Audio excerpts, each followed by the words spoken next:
On here. Whoa. I gotta come here, Vic.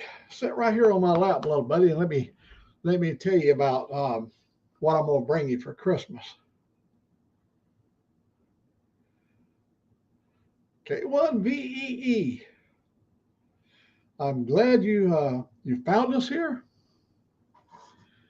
I had to go take care of Mother Nature before I could get on the air. Well, I'm hoping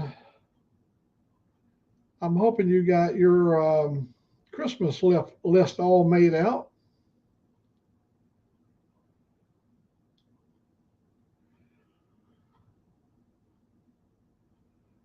Well, we should have a good turnout here tonight. I mean, by maybe a bunch of the old Aussie boys. They were over there a while ago from Australia, over on six page, and maybe some of them will drift in over here.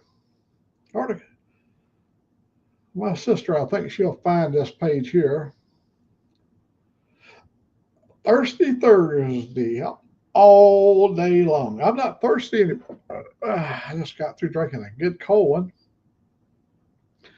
A big old tall dark amber. Woo, it was so good.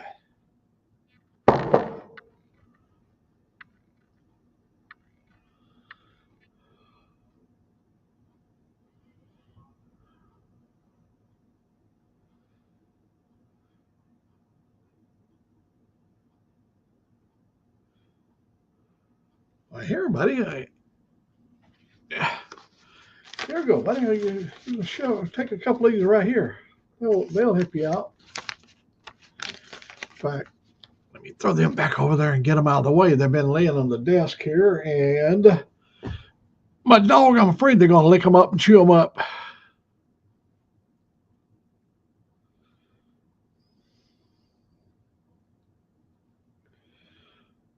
Well, as you can see, Victor, I got my ammo today for my new pistol. Yeah, that's a nice size. Well, it's not quite as big as my hand, but it's a good size round for my pistol, 5-shot pistol, revolver. I got to have them to build me an automatic, a semi-automatic for my new box of ammo.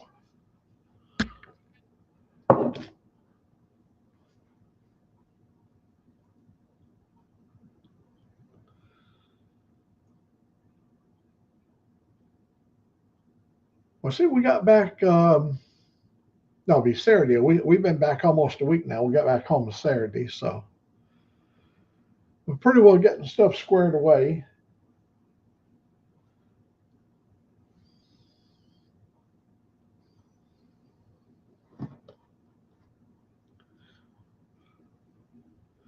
Let me see what's going on over there.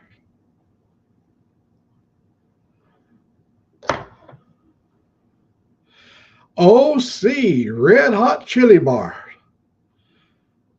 Uh, well, it's late evening here for me, but good morning to you. I'm hoping everything is good in your part of the world.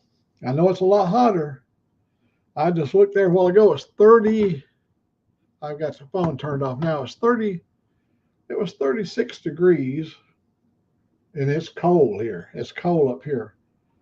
So I know last night when I talked to you, it was 93 degrees. So that's quite a departure. 60 degrees of temperature change between you and I.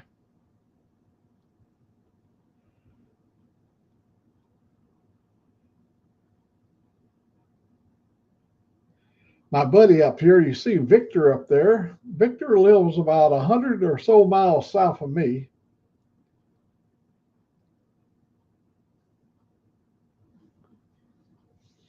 It's cooler today. Oh, good. Well, you needed a break from that. Probably high humidity. Yeah, overcast. You're going to have humidity.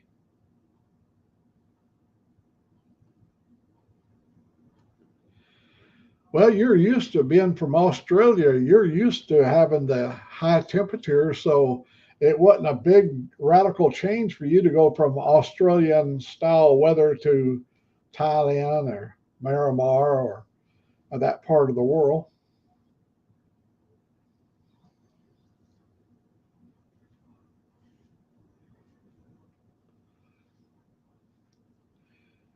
I was out a couple of times today outside. I Yeah,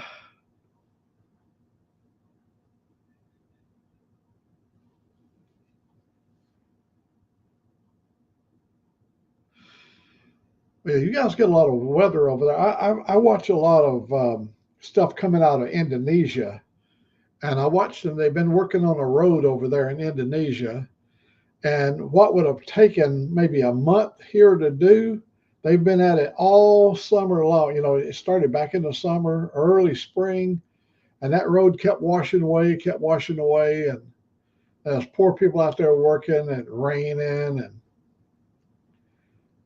they're that was up way up in the one end of Indonesia there.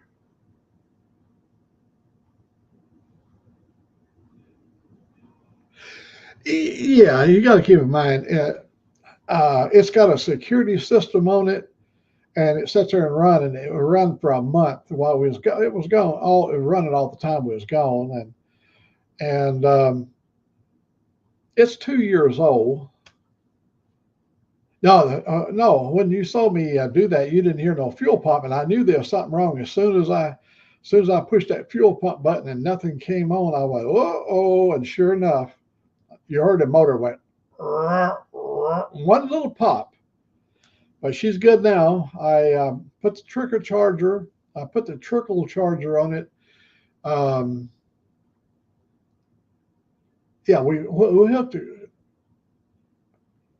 Yeah, this is a pretty. I think it's a maybe it's a diehard. I think is what's in there. I know I had diehard in the other bikes, um, and it's the since it's the ultra classic, it's a fairly large battery in there. I'd like to have one of those lithium batteries that man you don't ever run them things down. But I put the charger on it. I've started it. I've started a couple of times since then, but um, it's hard for them to sit there because the light. There's a thing on there. My cat sleeps on the Harley, and every time the Harley moves, it triggers the alarm, and I've got the alarm turned off. Hey, sick. I got the I'm not I don't have the alarm turned off. I got the alarm activated, but I don't have the horn. You know, it's got uh yeah. So it don't blow the horn every time she rocks the motorcycle, but it triggers it. So it stays activated for so many minutes, and all the lights when you activate the system, your signal lights they do like this. They blink back and forth, and the ones in the back they go beep beep beep beep beep beep beep beep beep. And so you take and you do that for a month.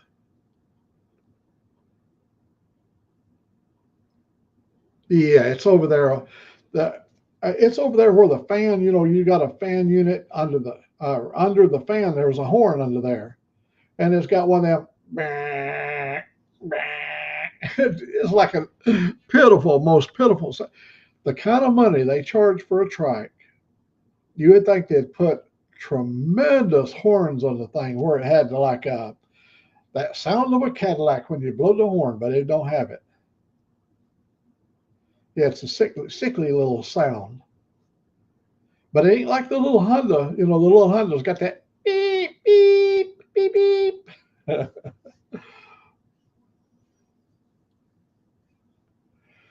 But now everything is cool. I posted the video today.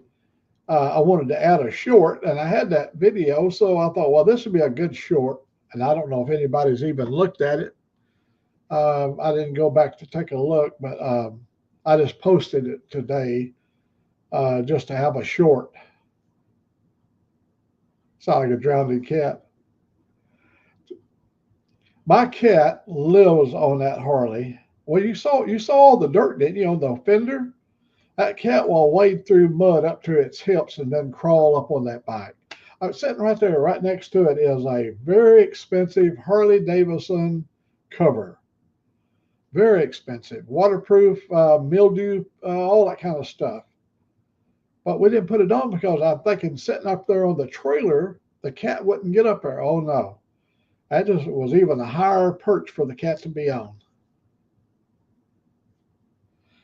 So anyhow, we will take it down off there. I'm taking it to the Harley shop.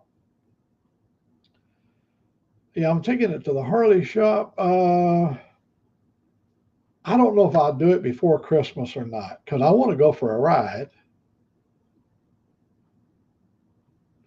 Oh yeah, they got some nice horns there, Vic. You can get some big horns that give really a good sound.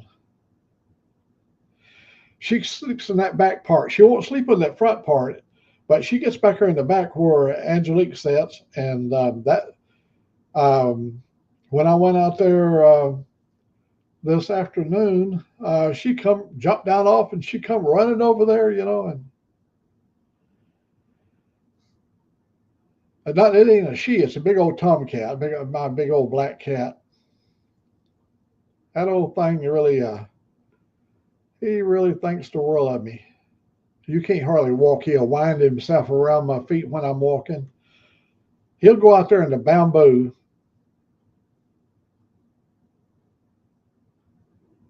Yeah, it's a big old boy cat.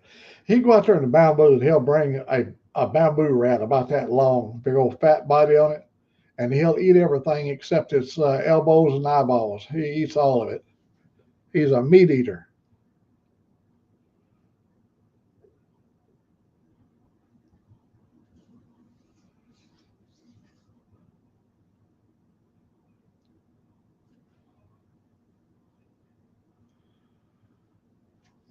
I know that OC. That I know they don't probably don't do the Christmas thing. Maybe a lot of Catholics do. They may be involved in Christmas in that part of the world. Catholic people maybe. But are they a kind of a Christmas spirit goes around, or is that a thing that you miss from Australia?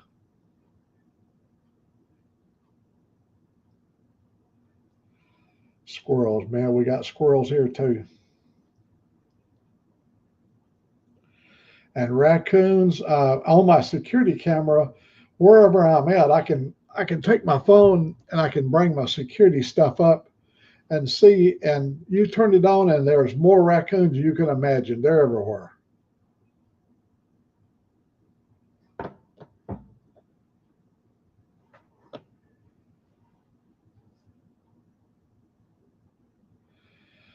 Oh, that's neat. I have seen some Latin American countries where they decorate the palm trees. Well, they got a beer commercial, Feliz Navidad, where they do the Christmas thing and the Christmas every year. I mean, every week another tree is lit up until they get all the trees lit.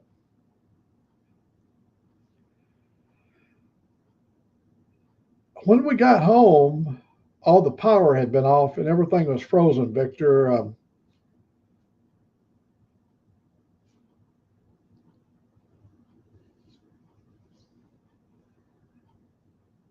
oh, that's really good. Well, keeping the spirit of Christmas alive in that part of the world, that's good. It's good. It's really means something to the kids. And old Victor knows what it's about. He's got some children too. Oh, they're grown. Vic he's not as old as me, but he's got some mileage on him.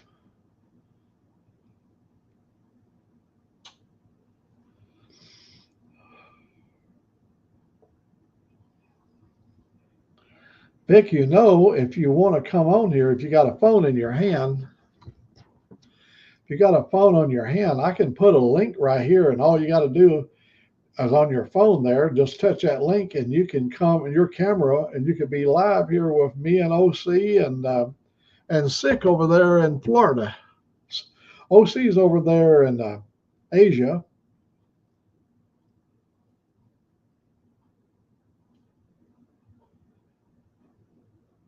BMX bikes.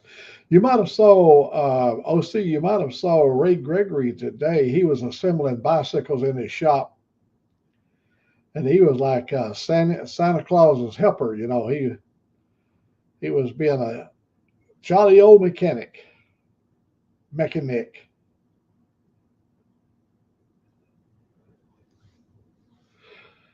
Yeah, let me post a link here.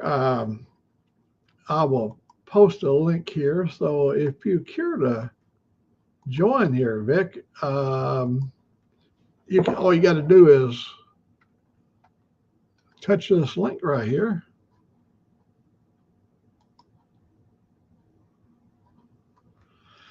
And that link right there, if you're on your phone, just touch that link and it'll bring you into my studio and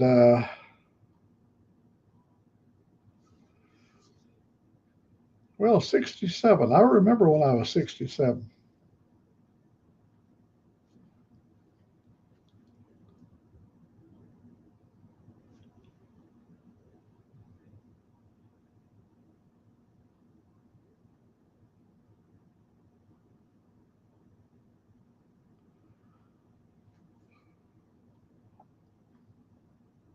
Vic, I heard through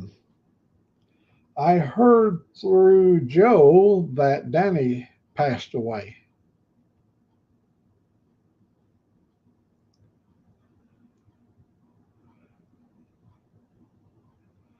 I think Danny was on 3965. I don't remember his call. I can't just call his call out of the top of my head, but I'd recognize it when I saw it.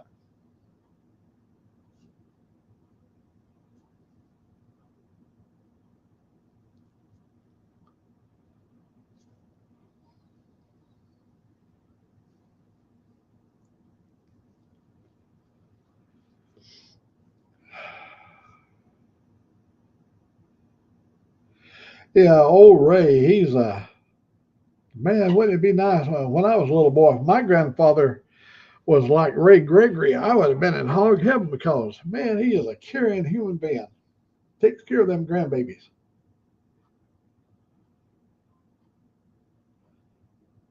I didn't have a grandfather. Mine died. All my grandfathers were gone before I was. I think they might have been alive when I was born, but they died shortly after. I didn't ever to see any of them.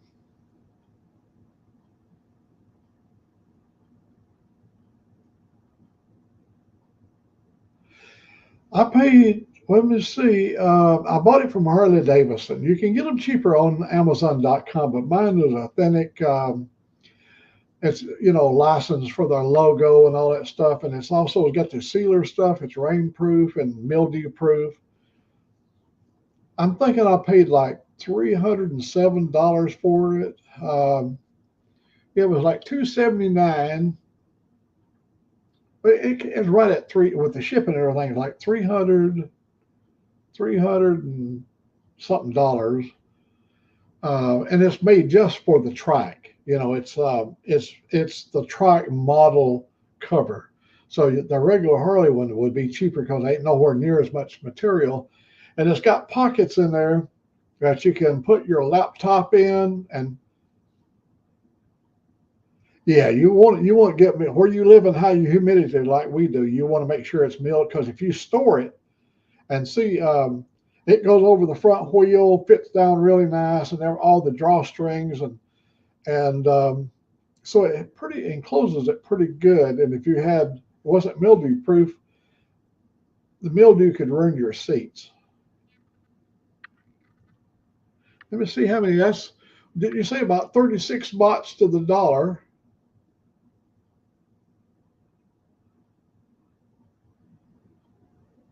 Yeah, CVS. Yeah, CVS. That W4 CVS. Yep. I always thought of the drugstore. The drugstore chain, CVS. Danny was a good human being, but I see a lot of goodness in people others maybe not. They may not see.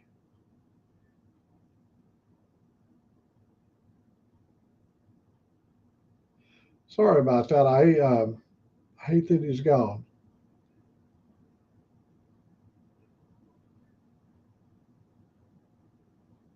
Yeah, that's what you're doing. You're paying that for the name.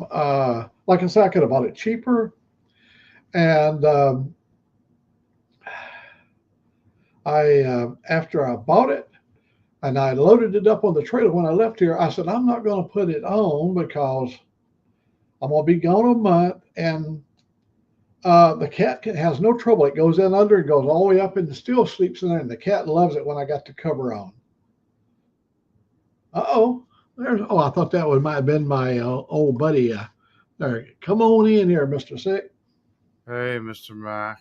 I don't know how long I'm going to say. I'm pretty tired. I got to make myself some toast. I'm going to make one slice of toast and eat it without shooting because my sugar's finally under 200. So I'm going to make some toast. Then I'm not going to shoot for it because I'm thinking I'm going to try to counteract myself from crashing. So each slice of bread is 29 grams of carbs, which is like double what it normally is. Normally, a slice of bread is like 13 grams or 15 grams of carbs.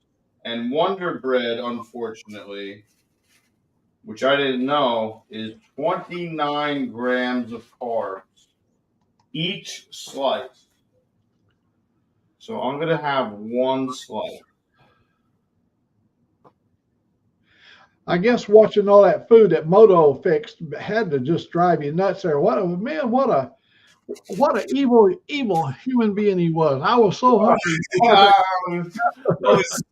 was like, oh man, Yeah. look at that. I was like, look at that. I was like, it looks so good. I had to go full screen on it, and you could see the nachos and everything, and you like 4 layers deep. I couldn't. My mouth was stuck open, and I was like up like this at the screen, staring at it. I was like, "Oh my god!" So I'm gonna try to slowly eat. I haven't eaten anything in like 48 hours. Well, I can't say that. I vomited everything up. So, what is burning? What is melting? Why do I smell rubber? No, I haven't been on his political channel.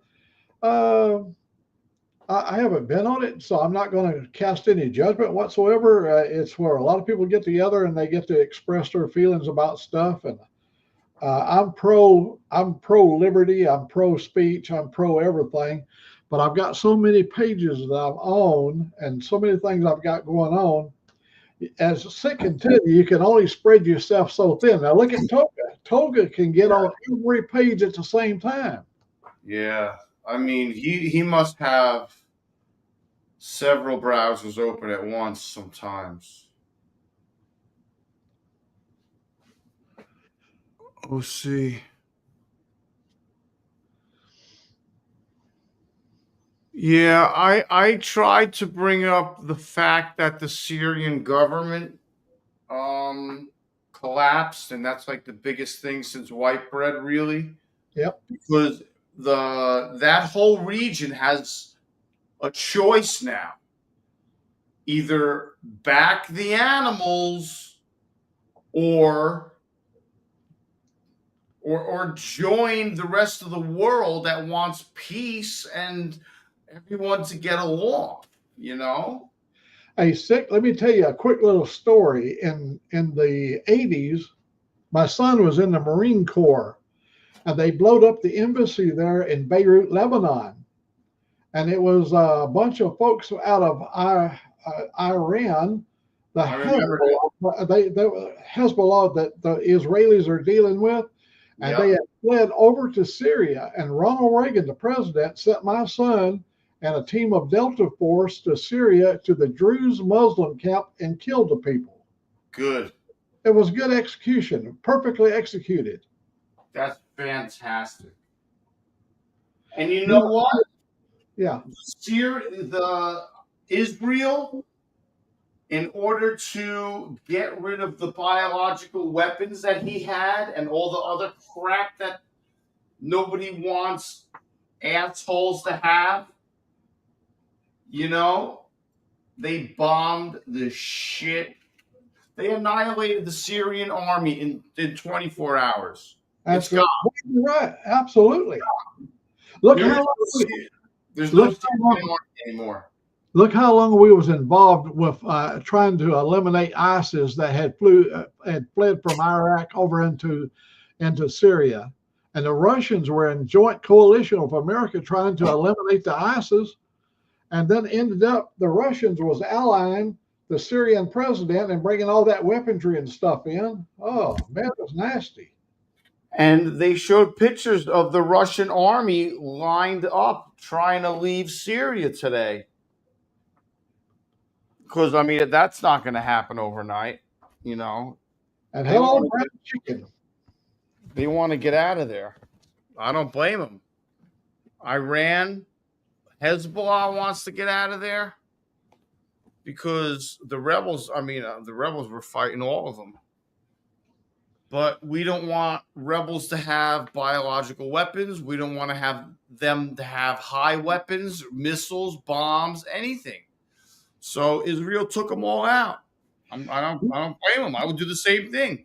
The Syrian army abandoned the border outposts. So the Israeli army took over those outposts and regained the border so that no other idiots can come there and say, oh, now it's the Taliban or Hezbollah is going to own these borders or own these outposts, all in the Golan Heights, all that whole area. It was an unbelievable move that the Syrian and Assad regime, who is an incredibly evil man, an evil dictator, and treated his population horribly. They allowed Russia to come in. They allowed Hezbollah and Iran to run free in their country and attack, not defenseless, attack other countries at their will. I mean, it's ridiculous. Hello, Mr. Sterling Wheel. Mr. Sterling. They found an American today in Syria. They had been missing for a while. They'd been held in that death camp over there. And over in Turkey, you remember what Toga was telling about? A lot of the Syrians are now going back to Syria, but a lot of them ain't leaving because they've already established a lifestyle over the many decades in Turkey. Yep. Do you want to go out? What's the matter? Do you have to go out? I'll let you out. Well, I have to check your video out there, Sterling Wheel. Do you have to go out? Come on, I'll let you out. You need water? Oh, yeah, I know what you want.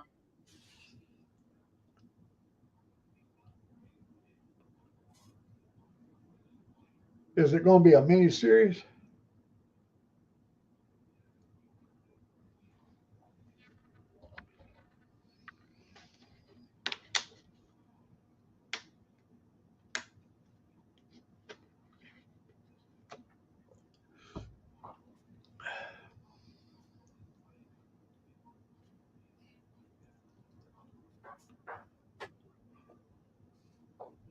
So I'm kind of afraid to go to bed because my sugar's on a downward momentum.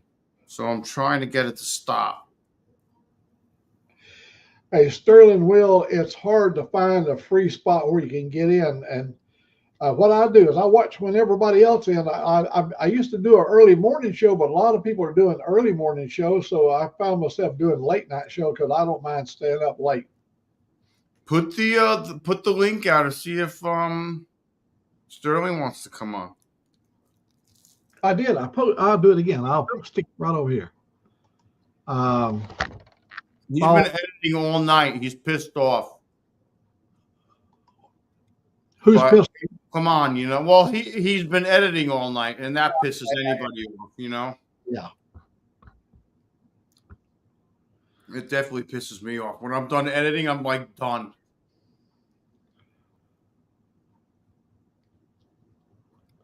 I gotta try to force myself to bed tonight because I was up all night.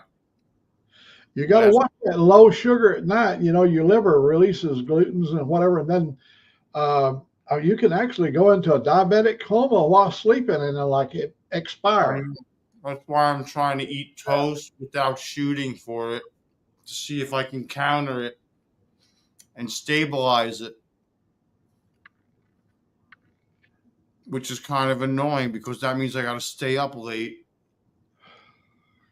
at least another hour. We're going to be around here. We'll probably hang in here to midnight. And Leia keeps on looking at me. She's like, why don't you lay the fuck down and go to bed? Right, Leia? She's looking at me funny. Come on, baby. Come up here. Is it too hot? I'll turn the heat off. I got the heat blasting on me. It's like 70 degrees in the house. I'm still freezing at 70 degrees. Come up, baby. I'll fix the blanket. Come on. Come up. No, I never get tired. Yeah, you never sleep, Mac. I don't need it. Neither does Tolga. Tolga and I share a birthday. Isn't that crazy? Ain't that something? Come on, Leia, up. Come on. Come on. Come on. I'll have to check your shorts out at your bar. Up.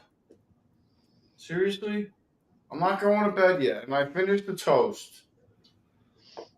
Come up. Come on. There you go. Good girl. Oh, my God. I have to say, on that 24-hour trip from Flagstaff to here, I did get tired before I arrived here. The last 2 hours a stretch, man. The last 2 hours was like torture, wasn't it? I was reading every milepost. I go, oh my God. Absolutely. Absolutely. Every single one. Counting them down. Like, oh my God, stop counting them. And it was freezing and the ice was on the road and it had, I guess it had been wet because the road had that little frosty, all the country road coming back in here was just frosty. And yeah, when I turned the corner up here, that whole top of the hill was all white like snow. Got in here and the power had been off. All my clocks were all had to be reset. And it was cold in the house. Yeah. But I went over, crawled into that bed. I didn't even go take no shower now because I didn't want to be wide awake. I wanted to get over. I slept from 4:30 to 7:30, and I was back on the floor, and I was on the air by 9 o'clock. Nice.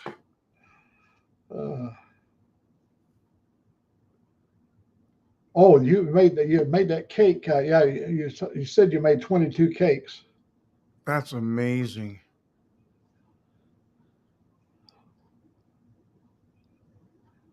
That's crazy. Those are crazy numbers. I know. Well, he has a problem. What is your typical flow on a shift? What kind of population comes through your place head count wise? Do you have a running count of it?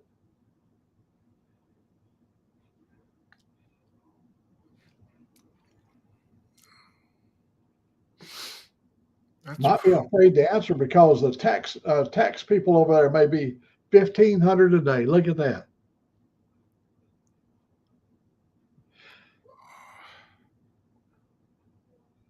Wow. I'm looking at them. I'm looking at the shorts right now. Look at these things. Oh my God. Are you looking at them? Yeah, I'm starving right now. I think I can post it. Oh, wait. If I come, wait, I'm in StreamYard. Hold on a second. You can turn that little plus on up there and go get it and bring it back. Share screen, and I am going to that. Share. Is it Four share? thousand. Oh, look at this. I see. Yeah, I'm seeing it. Hang on. We're gonna. Here we go. I'm gonna let it loop. It's gonna loop. Okay. Oh, look at that. Wait. Yeah, it should loop. Look Ooh, at those. look there. Look there. That's ridiculous, bro. Oh, God. Ain't nobody letting none of them go to waste. Every one of them's got to been about ours. One that not completely cut. Look at all the. Look at that. Yeah. Ooh. Fried fish, pork, beef, and duck. That's unbelievable, bro. Handmade sausage. Yeah. That's unreal. OC, can I ask you, was that real pretty woman there, is she your mate? Toys for Kids 2025. Yeah, look right here. Look at this. That big claw, you know. That's awesome. How many quarters did you put in one of those machines when you was a kid to try to get that little plastic, whatever it was in there, you know, the gift? Oh, let me bring this down here now.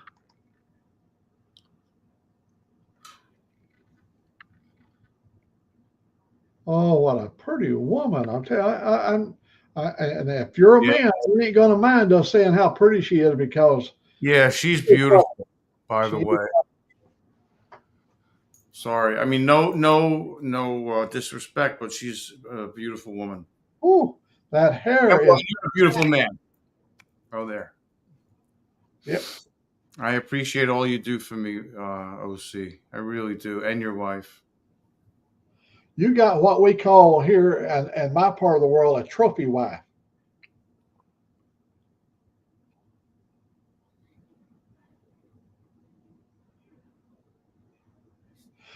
Oh, she's pretty young. I'm not treading. I'm not going anywhere near those waters, bro. Sterling, I love your channel, man. I can't wait till your video to come out. Look at this. He's got over 1,000. Oh my God, he's got over 1,000. And I thought I had 600 and something. I thought that was doing good, but yeah, I'm not even gonna approach that question, bro. That's danger, Mr. Robertson, danger. Yeah. You don't answer. You don't ask that. You don't know. That's like no. I'm gonna tell you this: a pretty little girl like she is. If I ever kissed a woman that pretty, they'd get me here in Alabama for violating a pure food law. Yeah. It's all right. It's all right. Oh, Sterling, you just jumped off the deep end at 16. Yeah. Because OC's going to say, I would never marry a woman that old. Yeah. That's great, Sterling. That's hysterical. 53 years old, for God's sake. Oh, man. You know, Ponce de Leon, Ponce de Leon came to Florida looking for the Fountain of Youth, right? Yeah. He should have went where OC's wife come from because that's where the Fountain of Youth is at. That's where the Fountain of Youth is. Absolutely. 53 years old. That's unreal. It's all their diet over there, dude. I swear, Asian diets are the best diets. Do you ever see fat Asian people? No, ever. I don't care if you're Thai, Cambodian, Vietnamese, Japanese, Chinese. You never see fat ones ever, or hardly ever. You know, it's just their diet doesn't have one. Their faces are like a doll face. It's so smooth, the skin. Yeah, the Asian skin. I mean, listen. When I was 40, I dated. Oh, she was young. When I was 40, let's just say she was 20. A 20-year-old Filipino girl. that was about, I don't know, 5 foot, and smoking. And I just, I was like, oh, this is unbelievable. And I also dated for a short period a South Korean girl who was also, oh my God, this is unbelievable, hot. I dated her during the time my mom was dying, so I really needed that, and took well advantage of that situation. And then, after my mom died, she took off.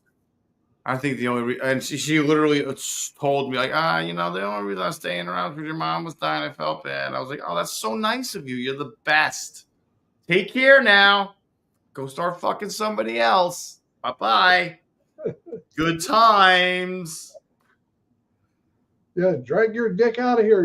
You're done. You're finished. Yeah, I'm done. I was like, come on, man. I was like, what do you mean? What are you talking about? And Sterling Will said he's a sumo wrestler. I'm just fat. Oh, Sterling, come on. I was laying in bed last night and I was feeling how high my rib cage stuck out of my body when I was contemplating whether I was going to live or die last night. I was like, you need to put on some weight. I'm like 165 pounds now. Oh hell! And my heaviest I was 245. And then ever since I got diabetes, I've slowly got over the 20 something years, slowly have gone down to 165 pounds. OC said his man boobs are already hanging down. He was telling us last night he could flip his man boobs over his shoulder. No, a pretty woman like that ain't gonna let you get out of shape. I can tell you that, because you're chasing after her. It's gonna wear a lot of weight. And it's gonna keep you trim just chasing after her. Yeah, trim and proper. Yeah. Those like short. I didn't know you had those. Those shorts are ridiculous. OC, I should have looked at that. I should have looked at your page a long time ago. I mean, I did, but there wasn't a lot up. With the new page, there's more up now. Blown away. He's got me feeling for my rib cage. I got under this layer of fat down in there. There are some ribs in there. So hungry. I'm looking at food. I got to keep an eye on my sugar. What is it now?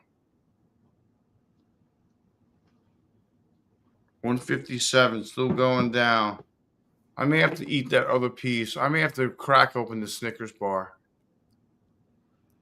But I eat one. There was one laying right over here. I think I did. I eat it. It only laid there for 2 days. And I said, no, it was not a Snickers. It was the one that has the nougat in it, but it didn't have. Milky Way. Yeah, Milky Way. That's right. I'm gonna grab half a Snickers because I'm not waiting much longer. I need this done immediately. Here's what you need right here, boy. If I could give you one of these right here, if you can eat it. I don't know if you can do peanuts, but this is peanut brittle, peanut butter brittle. Ooh, buddy has some good eating. The bag is getting littler. I got an emergency Snickers in the refrigerator. I think it's time to apply the emergency application. Uh-oh. Yeah, I'm at 157 and I'm still at a 45-degree angle going down. It's so annoying, bro. I can't go to bed until I stabilize. Yeah. Because if the insulin is still in me and I eat the Snickers and then that insulin is done with the Snickers, that insulin could still make me go down after the Snickers is eaten up by the insulin. It could still have enough insulin in my body to continue to make me crash. I don't know. That's why I almost need to make it go up a little. It's annoying. Such a stupid disease. Man, what a good life you live, OC.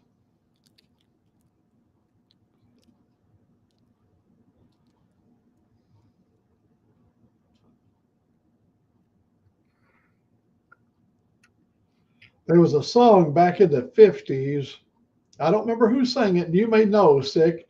The song was a cute little jingle, Roly Poly, Daddy's little fatty. Roly Poly. Roly Poly. Yep, Daddy's little fatty. Daddy's a little fatty. Man, little old Donald, my boy Donald. When he was a little old boy, he came in over 9 pounds when he was born. And that little fellow, he would ride with me in my 4-wheel drive. We'd go places. And now he's got his son is just like him. I'm talking about he's a big old kid, Well, Donald's 6'2", and so the boy's grandfather is Russian, so their family's got big bone people, and so the kid's going to grow up to be a pretty good sized kid. Willie Nelson. Oh, Willie Nelson did Roly Poly. Oh, Roly Poly. OC said that that was his mom's favorite.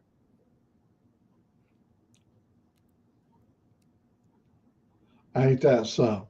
Well, you wanted your kids back in the days. A kid was healthy when they were roly poly. The little skinny little kids, you didn't want them. You wanted that one that was like, like a little girl. Yeah, kind of like Sterling Wheel. Yeah. You always want the big guy on your team.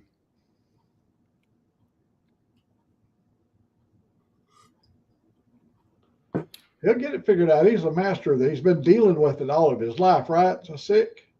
Yeah. Sugar. All my life.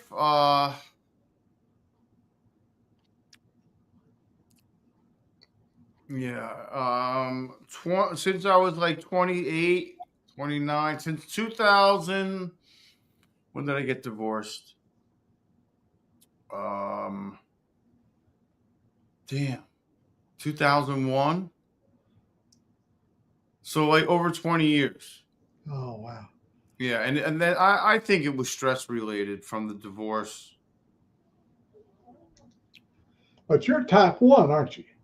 I am. I'm insulin dependent. Half my pancreas completely took a shit.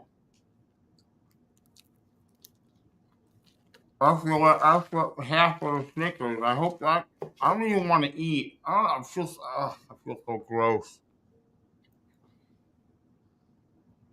I gotta get this sugar in me.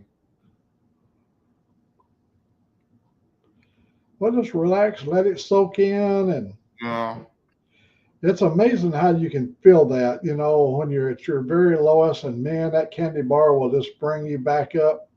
You get up in that where you want to feel like you're living. Yeah. Well, 149. But I'm continuing down. I don't want to continue down. I see the arrow pointed. Yeah. I need to plateau like immediately. I am type 2 since I was 71 years old when I was diagnosed being type 2. But I just take, I'm now doing Farxiga. Yeah. That's what I'm taking. I did the metformin for years, and then they switched me over to gabapentin to something else. But it's not good for your kidneys. And now they got me on this stuff, which is because I'm stage 3 or 4 kidney failure. So. Yeah, gabapentin they wanted to give me for my neuropathy. And I eventually told them, I was like, this stuff makes me feel like shit. Point blank. I was like, this stuff is garbage. I don't want to take this stuff, and I'm not going to. I'd rather smoke more weed than take this crap for the pain in my and pain in my feet.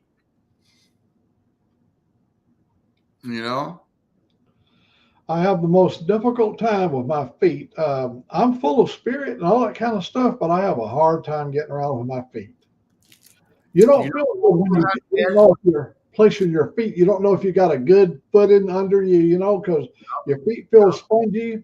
and the more I stand on them, the worse they hurt. Yep. Yep. Or at least you have feeling in them. Okay, little buddy, you want to go? You want to go get on the couch?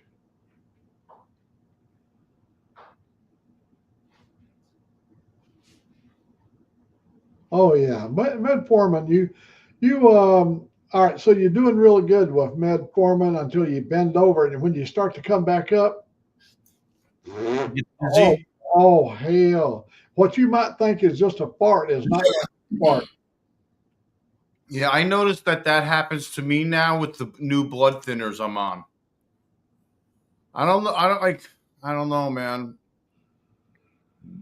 They wanted to put me on preventative stuff recently, and I said no.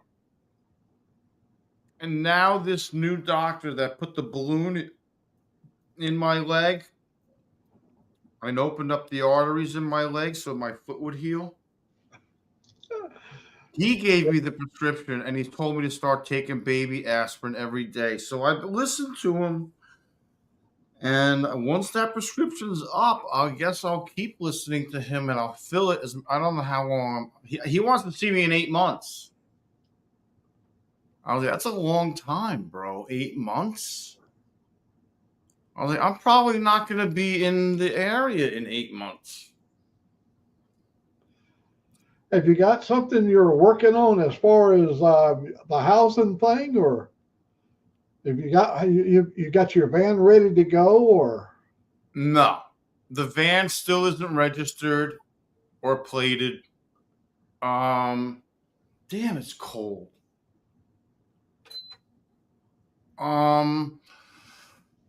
Yeah, no. I'm gonna have to bite that bullet January 3rd when I get my check because I probably have enough money to get through the rest of the month with food.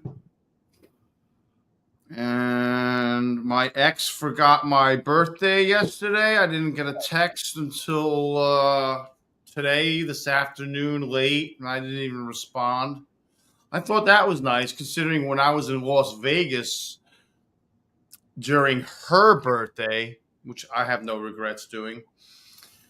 I happened to call her the morning of her birthday as soon as I got up in the morning, actually, and I wished her a happy birthday. But not everyone will do for you what you will do for them, and that was a big learning lesson. Here we go, little buddy. KFC. Yeah, don't.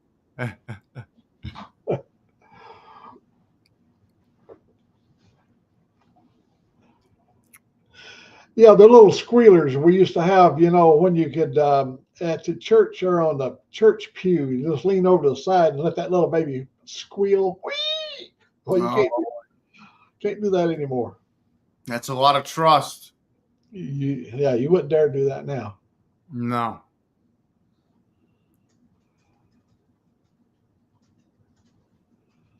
Hazmat spill. That's outstanding. Oh man. We need clean up on aisle 4. Bro, that was horrible. This morning I had to go in the bathroom and clean the entire bathroom. It was disgusting. It looked like a war zone. It literally looked like a war zone. It was horrible. Puke in the sink, puke in the toilet. I was like, oh.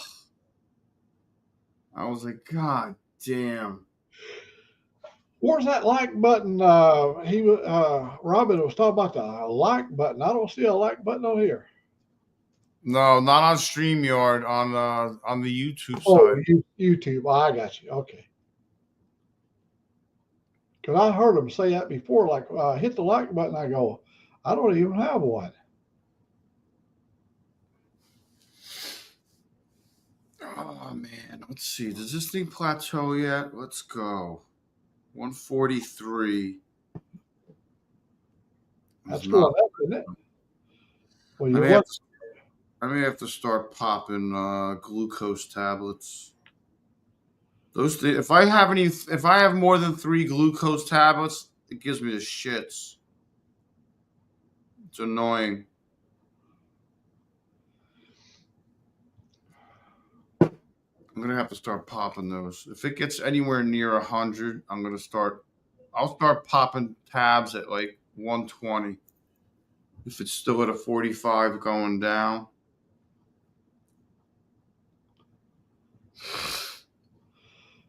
how low can you let it go before you get concerned? Oh, well, I mean, I've had it LO, which is underreadable, and still been walking around Yeah. unfazed many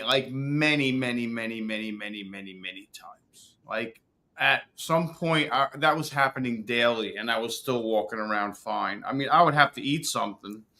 I would have to take a glucose tablet or something, or eat something.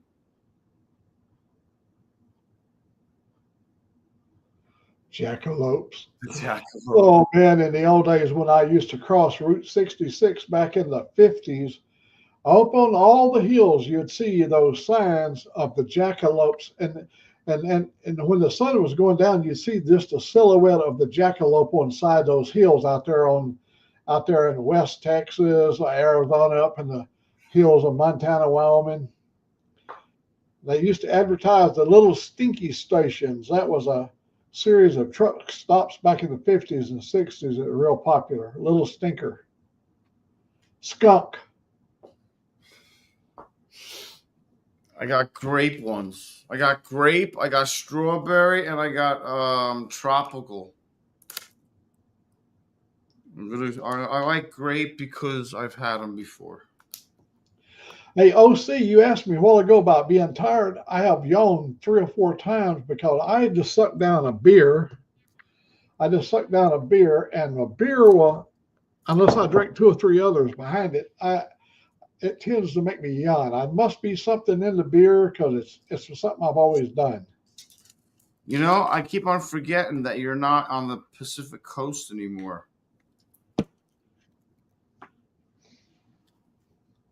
Well, we had a good time while we was there, so.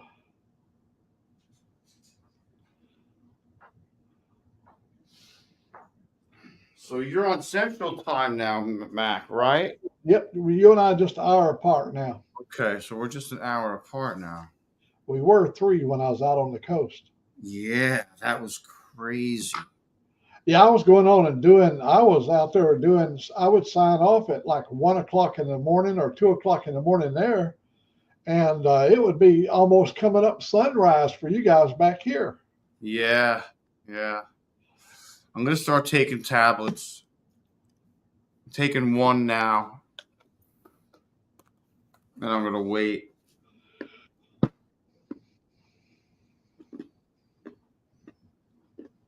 $138. It seems to be coming down faster. It's annoying. It takes a little while for that candy bar to get in your system. Yeah, that's why I'm taking the tablets. Because I'm very patient. I mean, I'm not very patient. I'm being sarcastic. So the tablets should be immediate acting. So I should see a plateau in 5 minutes. Somewhat of a plateau.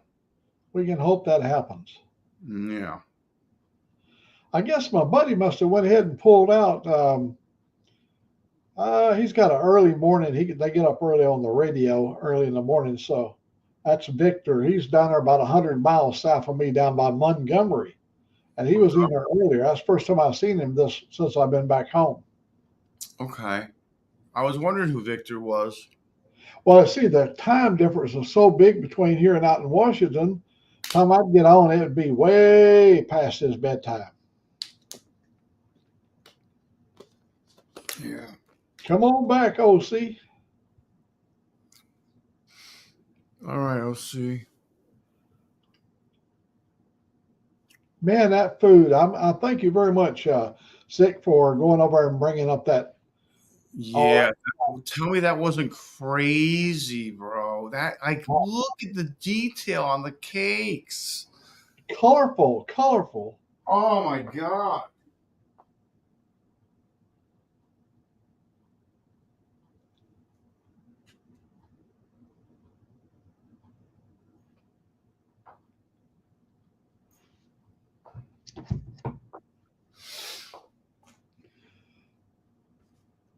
Oh boy.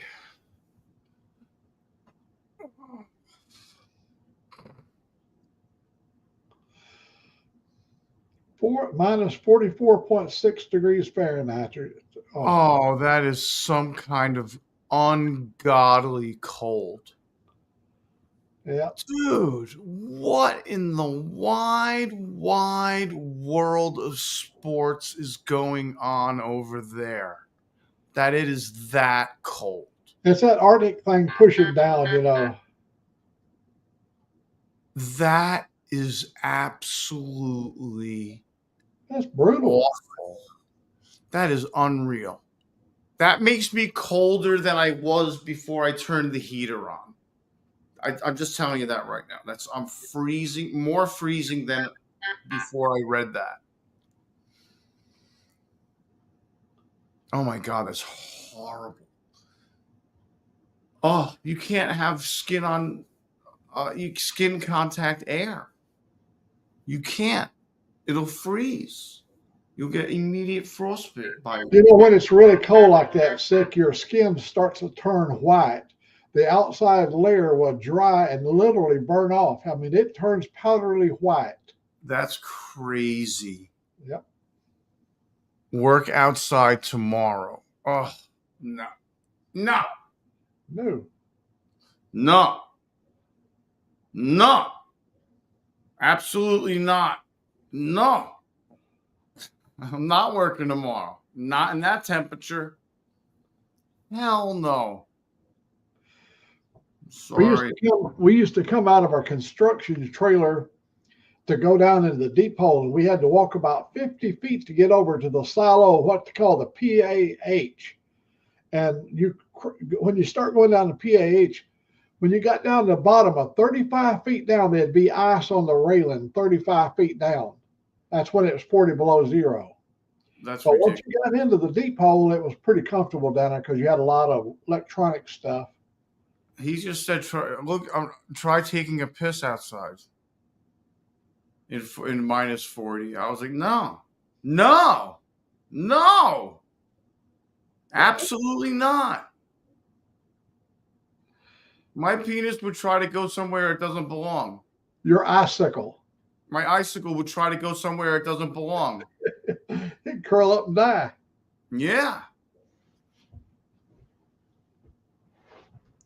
Oh God, it's horrible. I worked out there in Montana, and it was probably the longest winter I ever spent. But I got to say this: when it's really, really cold, you never get sick. There's no viruses. There's no germs. Everything is just purified. I bet. Your nose will run. Yeah, I When you bet. got a beard, your beard freezes and starts pulling against your skin. That's insane. What do I want to do here? I want to look at the graph. The last 20. Why is there no data of it? Oh, yes, there is. Okay. Oh, there is data available. Why can't I blow it up? 3 hours. I want 24 hours. Dude, my last 24 hours were horrible. You see that? The last 24 hours? oh yeah. That's awful. Dude, I thought I was going to buy the farm last night. Have you done something to trigger all this? Is something you can take back or not ever do again? Not really. I just need to pay a lot more attention than I became laxadays. And the last pump I put on, well, I can't really say that. It was one of two things. I bumped the pump at night during my sleep, and it came dislodged, and I was leaking insulin every time I gave myself insulin.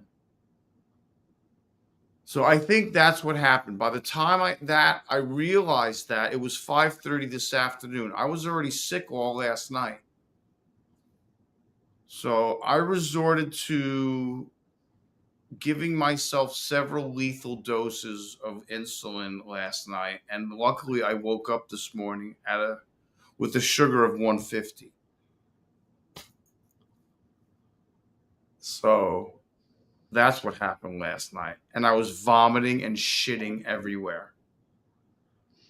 I was up in the bathroom every 5 minutes.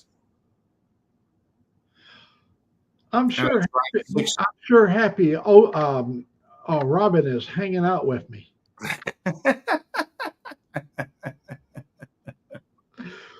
Every Alabama boy knows how to make a noose. But I'm sure glad that Robin is hanging out with me.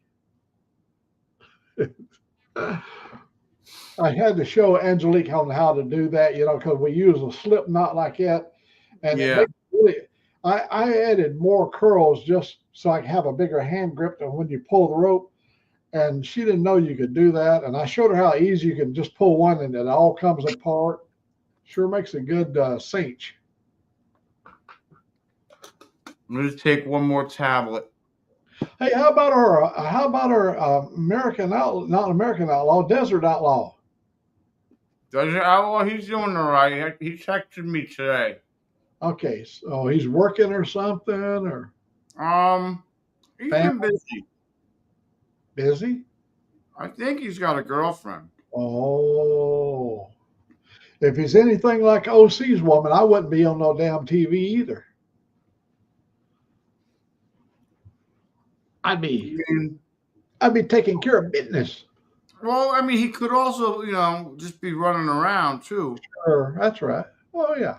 And if you got a new woman, he's going to be strutting around. I mean, don't get me wrong. He never said that he does. Oh, okay. I can't assume. I mean, that's me assuming, and that's wrong. You know what happens when you assume? Exactly. I can't assume. But what I do know is that they have put out tickets for sale for the Sphere 2025 tour. That is very low on the priority list these days because, it's not going to happen. Not unless I get settled and a miracle happens. But, you never know. My biggest thing is making sure that Leia's safe and I'm safe. And, sure. If I'm going to be on the road, I may be able to go there. But if I go there, I'm going to have someone watch Leia. Right. Or at least have a safe, secure room for her to be in while I'm at the show. Can't just leave her in a van in Vegas when it's like when it's hot all the time. She, right. It's not going to happen. No, if you're a caring human being, you're not going to put your dog in any form of jeopardy. No, like even this weekend, if I was not sick and I went down to the Forgotten Angels, I would have. And if I went, I would have had to go on the bike because I didn't have the registration money to get it registered, the van. I would have had to hire a dog sitter to come and let her out and feed her on Friday, tomorrow afternoon, because I would have left by noon and would have to come again most likely on Saturday, because I may have stayed over Saturday night into Sunday and then I could have resumed, dog duties on Sunday afternoon. Coming home, I only reason I drove 24 hours from Flagstaff down to here is because of my dog. It needed a doctor bad, and I Yeah. was going to do everything I could to get him to a doctor. Yes, absolutely. And I would have done the same exact thing without a doubt. I wouldn't care. I don't care. Give me the loan papers and I'll sign the papers. Just take care of my dog. Yeah. Yeah. When we couldn't get him into our vet, we hospital. And I think I told you the other day when we pulled into the parking lot, it was full of Lexus and these Teslas and Hoovers are a wealthy area of Alabama, and people have their pets. You'll pay anything to make your pet well. Absolutely. And they know this. It's like a funeral.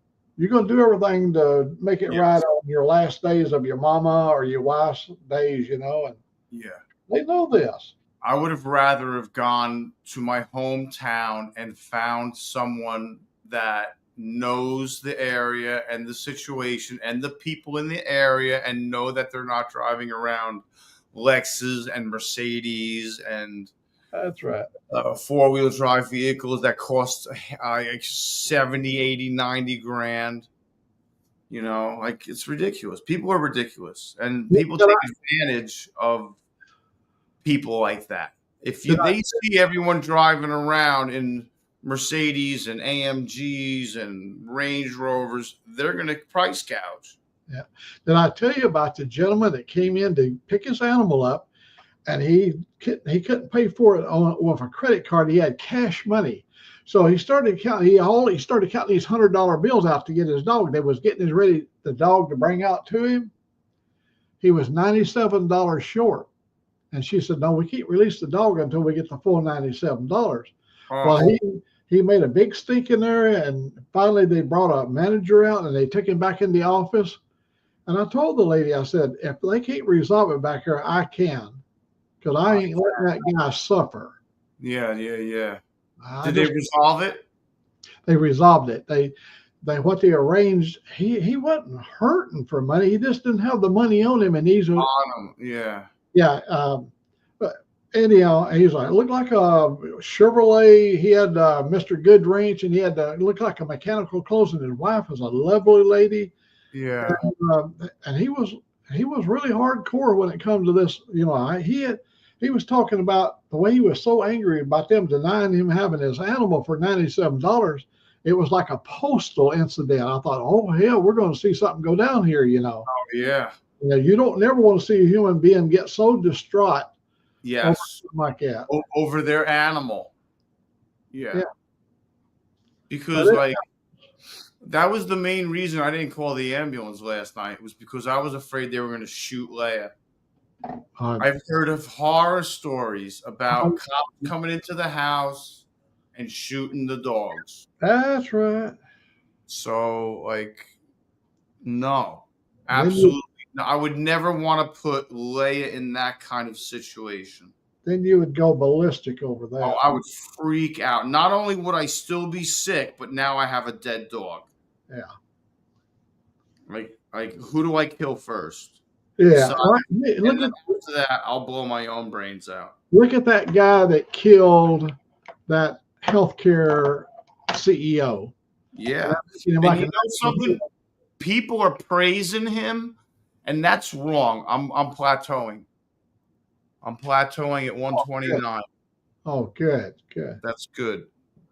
Yeah, the thing about making him hero, no, I don't believe in that kind of stuff. But the thing is, I can identify with the anger when you lose a mother or something due to the inefficient healthcare system in America. Yes, you probably think about stuff like that. Absolutely. But that kind of behavior is unacceptable, even though you may believe he has a point. And you know something? Everybody's got a point. Yeah. But you can't resort to barbaric behavior and kill someone over shit like that. You remember the train robbing gangs from the early years, and they were made national hero like Jesse James. Man, they were Jesse James Yeah. or a folk hero and all. Glorified. But Glorified. they put people's lives in danger, robbing trains and shooting and maiming people, and yet uh, people would put them in a position of being like a Robin Hood, rob from the rich and give to the poor. Well, there actually was never any evidence he ever gave anything to the poor. It was just a word of mouth going on. It was a glorification of the incident. That's crazy.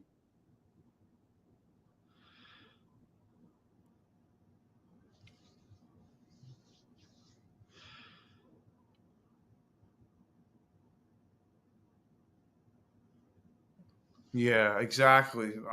I even think about losing Leia. I get very emotional immediately. My eyes tear up. I gotta turn the camera off.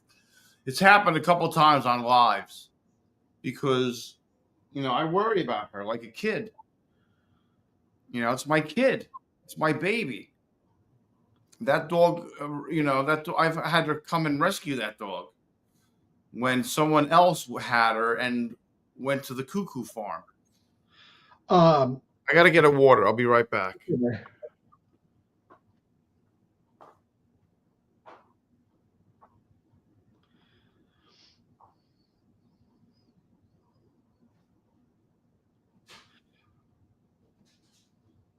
What we need in here to make this more Christmas-like, we need a ho-ho here and a ho-ho there and a ho-ho-ho and a ho-ho there. Bring on the hose.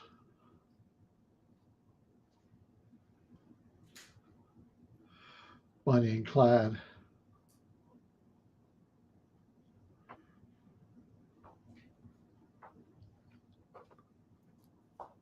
All right. Like that was the one reason. Like I didn't call the ambulance. I was like, if there's the slightest chance, if there was 1% chance that somebody would harm her because I would call the ambulance, I wouldn't do it. And I was at the point where I had spaghetti legs. Like I couldn't lock her in a room, I don't think, and she wouldn't get it. I don't know. My neighbor had a pit bull that was very vicious. He killed all of our cats, and I went over and talked to the owner, and I said, we love our animals, and so he chained it up on a chain for a little while, and then when he turned the dog loose on the chain, then it began to kill dogs, kill other things. Oh. When Angelique went up to the mailbox, it bit Angelique twice in the hip. His whole mouth went around her leg and bit her in the hip. And so I went over and talked to him, and he told me, he said, take your gun and shoot it. I said, no, that ain't the way I do stuff. I will come with you. You'll be the first to be taken out. Because you're responsible for that animal. You're the reason that animal is behaving this way. Don't tell me to shoot your animal. I will take it. I'm not doing your dirty work. Well, no. That's horrible.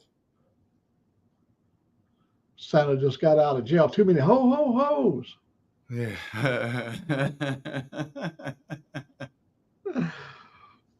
Oh, man. Yeah, man. And that's horrible. And that is the reason why the dog is like that, because of their owner. Their owner let that dog become a vicious, vicious animal. Let me tell you what the end of the story was. They had a birthday party over there for their 5-year-old daughter, and all of these pretty little kids came out from Coleman, or wherever they was going to school, came over, and the dog bit one of the children, and they put the dog down. Yeah. They let it bite a child at a birthday party. That's horrible. Yeah. And see, I didn't report it. I didn't even report it. So it wasn't an incident where I reported about him already having a biting record. And then he come across the fence. He was telling me, he said, it wasn't right what they did, put my dog down. I said, I come and talk to you about your dog biting my person here. And you told me to shoot the dog. And I said, you knew it had a history of doing this. And I told you about all the animals your dog killed at my place. They killed a calf, maybe a 2 or 3 day-old calf, and drug its body across my yard all the way over into his yard and eat it in his front yard. Yeah. That's awful. I live in the woods where stuff like that goes on all the time. That's horrible. That's absolutely horrible. I couldn't imagine coming across and witnessing something like that. Like that, like if I witnessed that, I would have shot that dog in the head without a hesitation. And I'm not a gun person. I've never owned a gun, ever. The owner of the calf, he's my relative. He's one of the people we own. Our family's owned this plantation since in the early 1800s. So I called Dennis and I said, they got one of your calves. And so there was 3 dogs involved in it, Tim's dog and 2 other dogs.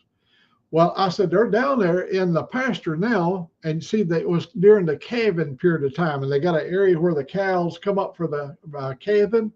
So Dennis took his 30-30 rifle and he came on my deck. He came on my back deck and he fired 3 times down there. And he didn't hit any of them because he was like 300 or 400 yards down there.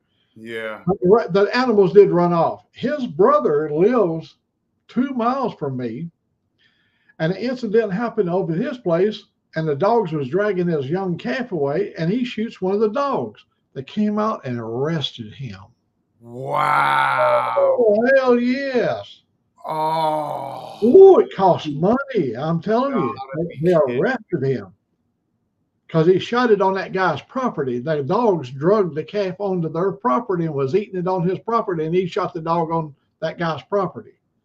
Got him for unlawful discharging a weapon causing harm or whatever, something like that. That's ridiculous. He had to go to trial. He had to have lawyers. Yeah. That's a lot of money. Oh. I really want to gone. That brother, the brother's gone. Dennis is gone. Dennis's dad's gone. I'm the only one that's left now out here. I mean, I don't know. I don't want to say that about people in the South, but it's rumored that they do not treat animals the best that are left outside. Oh.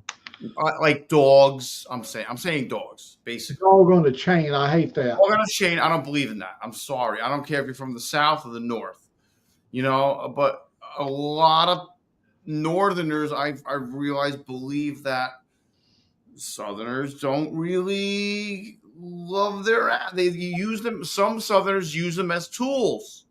That's right. Or they fight them. Just a working animal. Or whatever, I just don't believe in that. That's something that is inhumane to an animal, to a dog. I don't like that.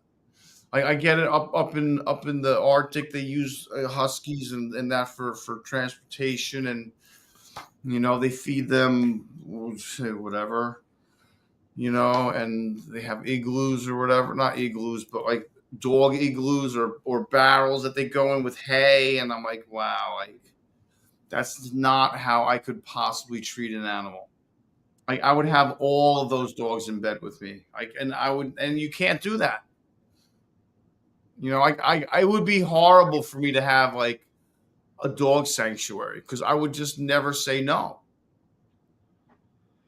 One time, a very poor, starved to death dog came to my front porch. And so I told Ruth, I said, don't give it any food because it's going to stay here. I want it to wander off. That's what I told her before I left. When I came back, the dog is here at the house and she fed it. And the dog lived with us for 7 years. The reason being, the dog was a Vizsla and she was bred over and over and she was ruptured in the belly. We took her to the hospital and had her belly fixed up. We had her mouth fixed up. We fixed her up. And where she was a beautiful, I got so many pictures of her. She died right over on the floor after she was about 5 or 6 years old when she came here, but she was in a breeding farm. They're whooping in a little puppy mill, you know. Yeah, puppy mill. Vizsla is such a beautiful animal. It's a real short-haired, beautiful eyes. Oh my God, they're 11 animals. Beautiful dogs. Yeah, I loved her. Her name was Mocha. Mocha. Wow. Chocolate colored, you know. Yeah, yeah. That's something else. You know, that's another thing. People are motivated by money with animals. Dogs are motivated with, you know, puppy mills, and like you can adopt a dog. Adopt a dog. You don't need to buy a pure breed. It's horrible how they do that. I mean, look at Jade is a perfect example of a horrible result of a puppy mill. We had to rescue Jade, and what we think happened to her is that during transport at some point she got her, because the crates have metal squared bottoms, and if the dog puts their foot through it, it can get stuck. And I think that's what happened to her, one of her legs. So she had to have surgery, and that bone had to be cut. And we had to put an erector set on the top of her leg and on the bottom of her leg, and loosen or separate the bone little by little, week by week, day by day, every day, until she eventually broke the whole apparatus off because she was so out of her mind. So we had to take her back, you know, get that, you know, there's still a piece of metal in her leg that snapped because she snapped one of the pins, sheared it right off in her leg. But it moved some of the leg down so that she wasn't limping as severely. And then when we first got her, she had a bad spat of intestinal hookworm. And what that they ended up doing was they ended up not overlapping the treatment for that, and she ended up getting them back without being diagnosed. And she had to have 4 blood transfusions because we almost lost Jade after the surgery. It was horrible. But she made it. I told her if she died, I'd kill her. Don't you die on me. Don't you die on me, bitch. Yeah. Yeah, I've had some really good animals over the years that live a long time. We've always been dog people, but since we've been in Alabama, we've had quite a few cats. We've had them as long as 16 years right here. Wow.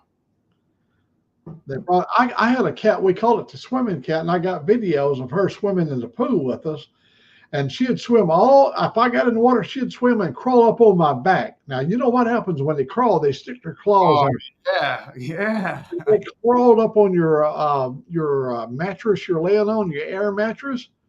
Once they crawl up on the side of that mattress would go flat. Yeah. Security too, yeah.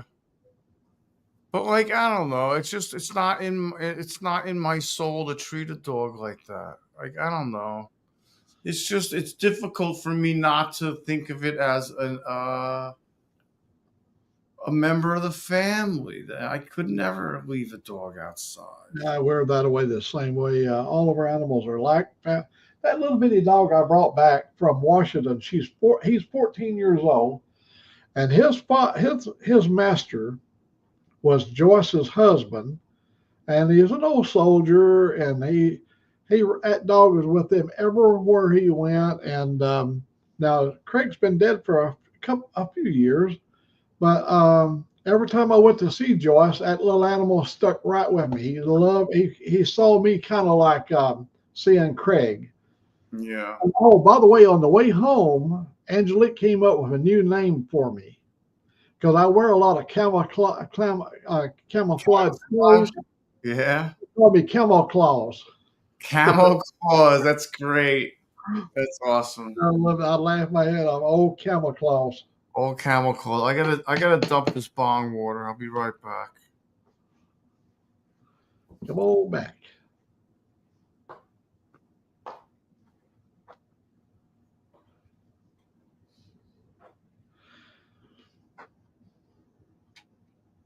Yeah, we had a blue heeler down here that I love too. The blue heeler was just a really an intelligent animal, and it worked the animal. It worked the cows really good. The blue heeler did, and it was fun to always watch the animal work.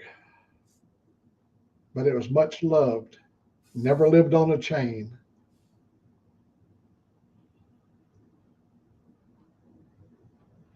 I had a Norwegian. I had a Norwegian elk hound when I lived in Washington, and it lived for 12 years. That was a wonderful animal.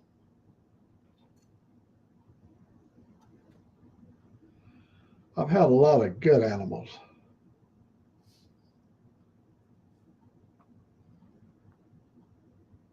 I want a coffee so bad because when I was sick, I wasn't drinking a lot of coffee. Obviously, when I was vomiting all night, yeah, I wasn't drinking much coffee. But I can't have it now. I'll stay awake all night. I'm trying to go to bed soon. It plateaued. It's still plateaued, but I gotta wait until it What's kind the of. other direction? Yeah, I need it to stabilize. I need it to not go down or not go in the opposite direction for a while. I need to see that stickers kick in, and I'm sure I will. It will definitely go up. It may even go up to 200, but it'll stabilize and come back down and plateau again, and then the automated system could be able to take over. OC's back. OC, what's up, OC? Oh, Oh boy. she was out shopping, I think, yesterday or day before yesterday, and I can see she calls. He's going to go. You can guarantee that. OC. OC. Uh, Um, I don't usually get um, what are they called? Sativas, and I got one last time because they only had one kind one indica available, and it yeah. wasn't even an indica. It was an indica dominant hybrid, and I'm like, all right, I guess I'll take the sativa also. But I ended up getting two hybrids and one sativa, and I noticed it makes me a little jittery. You know? Yeah, I was laughing at OC over there. He said yesterday sick it was 93 degrees, but he said it's cooled off, overcast today over there. Was that Oh, gonna rain? 93, that's hot. He was kind of hoping for rain, and she did not want any part of the rain.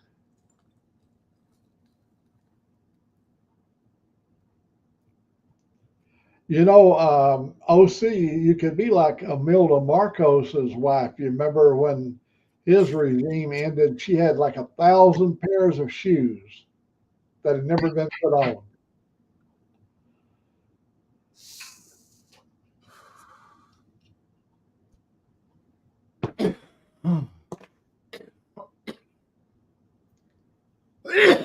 The shoe queen.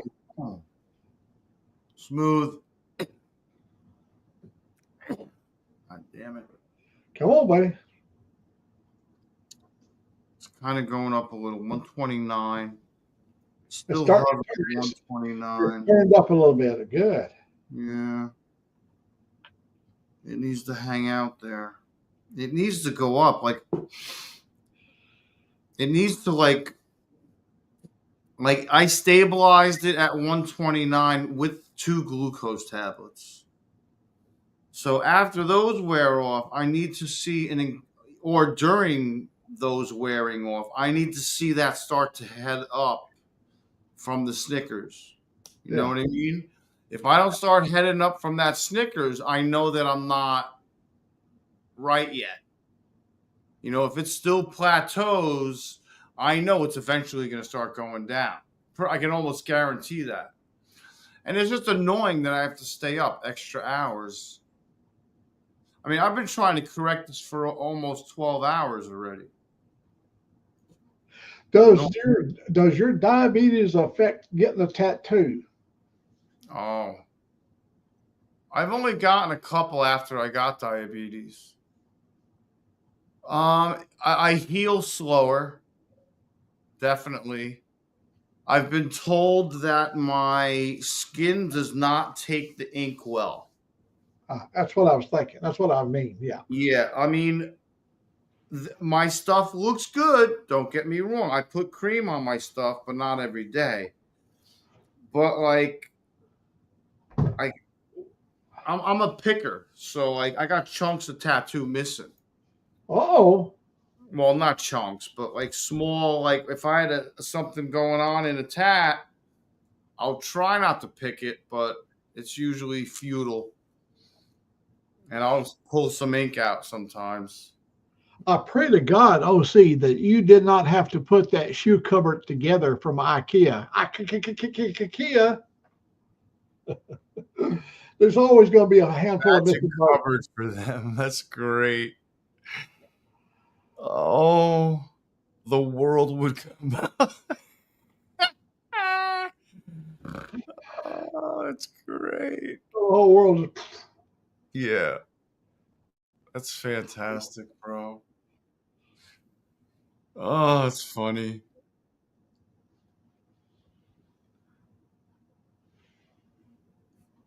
Oh, man. Do you have it on you got it on your screen so you can keep a pretty close tabs of it when it spikes? Yeah, I mean, I got both of them sitting here. I mean, the phone one beeps at me if I close the app.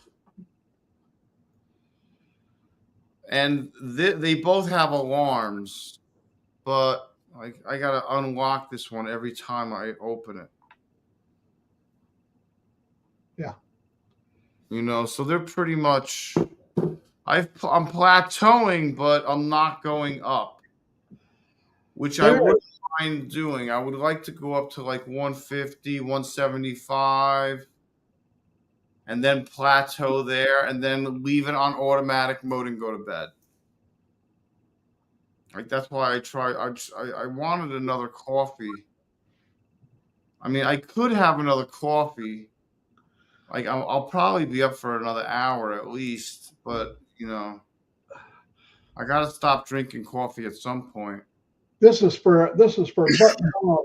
This is for Buck Brown. He said, "Welcome to Friday the 13th." You know the movie. Yeah. That's a great knife, Mac.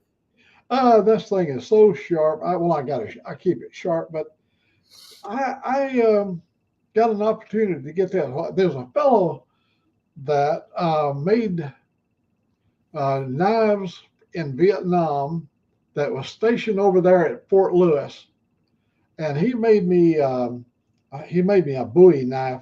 Yeah, Bowie has a little bit of that shape, you know, but not the kukri, not as much like the kukri. And he made me this beautiful Bowie knife, and I loved this thing. It was always with me, and we were at the fishing pier down at what we call Dash Point, and a bunch of us down there fishing, and this guy brought 2 of his boys out with him, and he was fishing. Nice guy. We was all drinking. Yeah. And the boy came over, and he was fascinated by my big knife, and he asked, could he handle it? And he was like 13, 10, 12, 13 years old, big boy, you know. And his father said yes. You know, he gave him permission. I let him hold it and this kind of stuff. And he said, is it balanced? I said, yeah, it's pretty balanced. And next thing you know, he throws it into the deck, and it stuck, you know. And do that kind of stuff. So I took the knife and put it in my tackle box.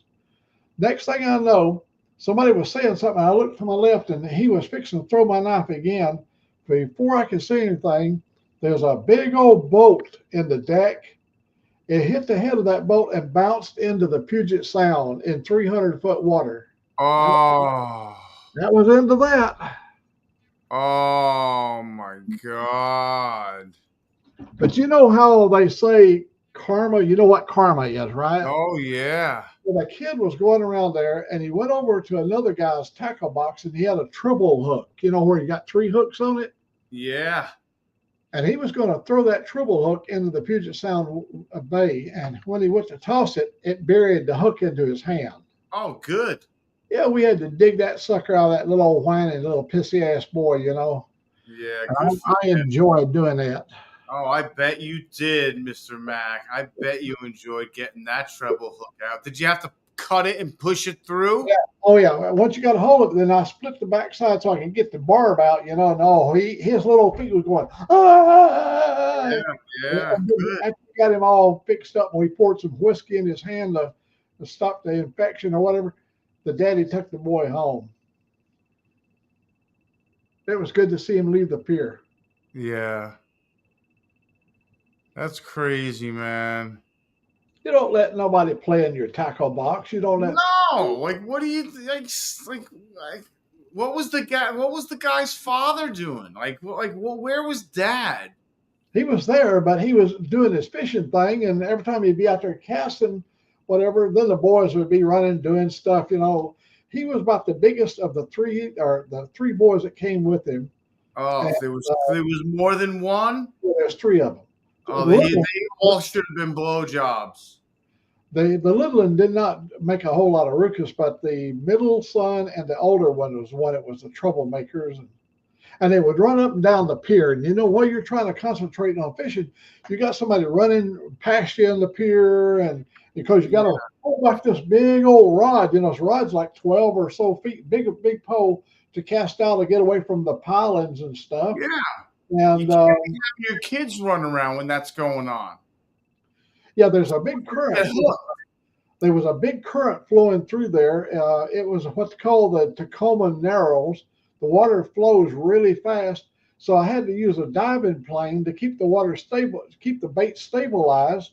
So when you go to throw it, you got a big load on the end of that rod, and hell, it tear the flesh right off you if you got hooked into it. But he let the kids run all over the place. It's one of them deals he wasn't allowed to speak harshly to his kids. Yeah, man, that's horrible. There's no reason to speak to that kid that way. Well, hell, backhand would work real good for me.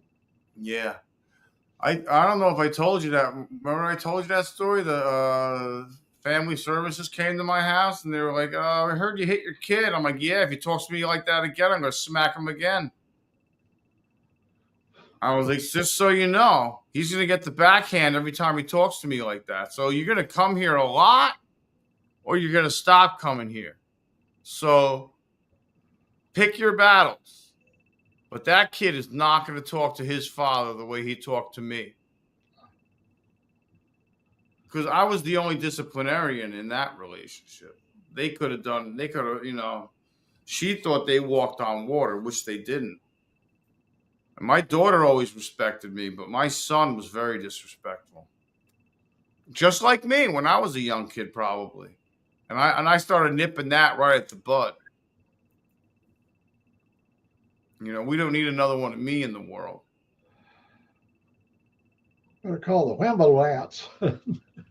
Yeah. Well, here's the deal. We wasn't raised to act and behave that way. No. Never would have ever tolerated this. If a guy had to complain to my daddy about my behavior, he would take care of me. My daddy would. He didn't bitch at the guy for complaining. He would take care of me in a heartbeat. Absolutely. No joke.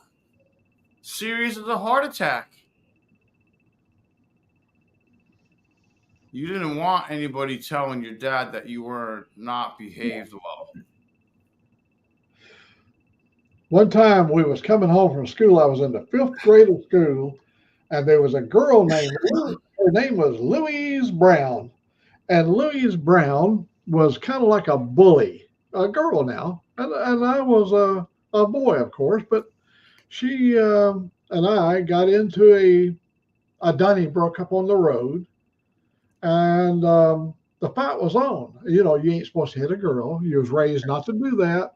Yeah. But, you know, you try to push her away and do all that. Well, one of the neighbors tells my daddy that I was up there fighting on the road with a girl. I wasn't either. I hope she's still alive. She'd be the same age as me. She'd be, ooh, she'd be ugly. Oof, yeah, huh?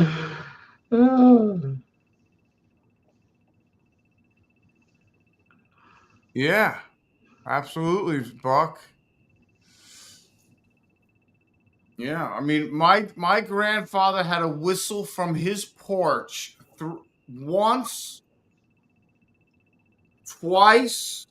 If he had a whistle 3 times and your ass wasn't back at the house, there was going to be hell to pay.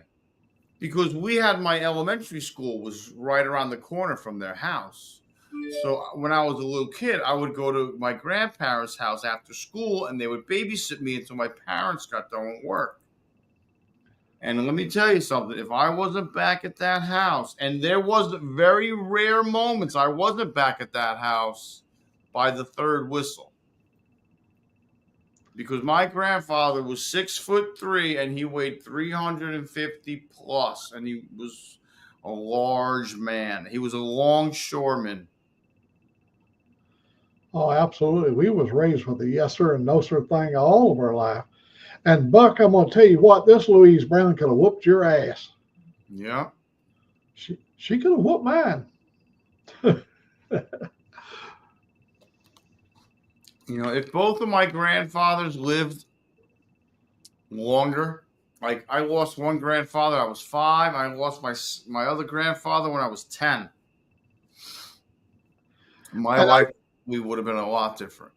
And I just made the correlation. His last name is Brown, and I was talking about Louise Brown, my girl I went to school with 5 years. Yeah. And I never even associated with that, but he called his Aunt Louise. No kidding.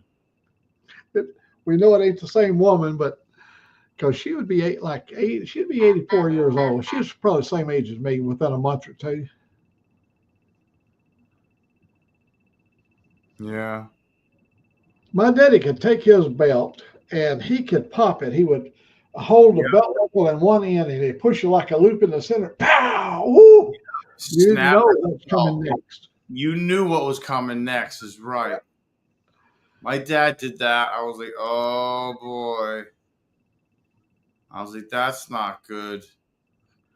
OC's dad was in the Australian Air Force, and he ended up being in the Royal Australian Navy, retired. Wow.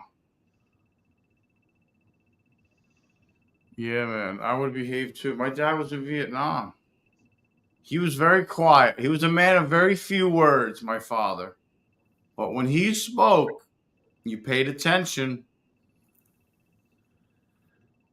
My mother had a way when Daddy was always gone, but she ever had to use your middle name. My middle name is Mac. That's the reason I go by Old Mac. Yeah. And if she ever called you by your first and middle name, you had better get down there. She'd call you by your first name first, but if she had to throw that second name in there, she's serious. Oh, yeah. Yeah. No doubt. That's funny.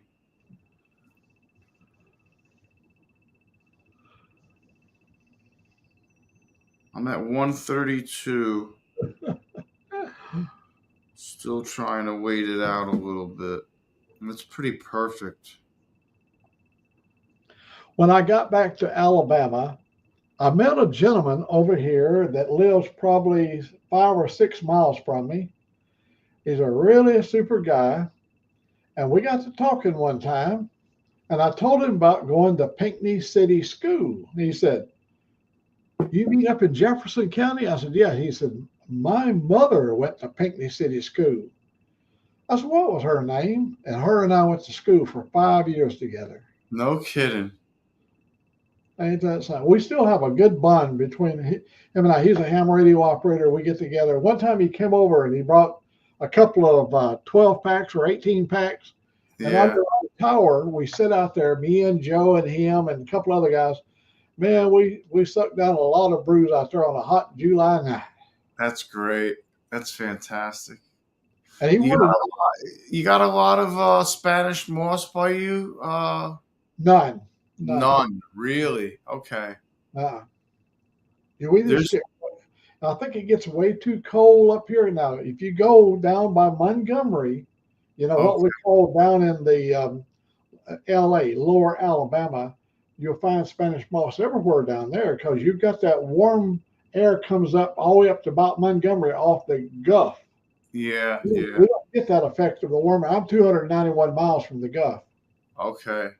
Because there is an unbelievable, it's everywhere in Gainesville. It's everywhere. Everywhere. It's on every tree. It's hanging from every tree. Doesn't matter what kind of tree. Every tree has it. I mean, it looks nice sometimes, but like I feel bad for the trees because you know it hides and it kills them off slowly but surely.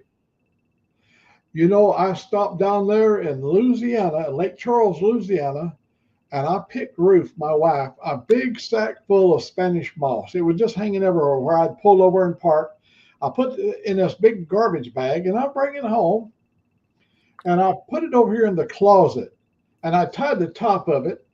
And because she does,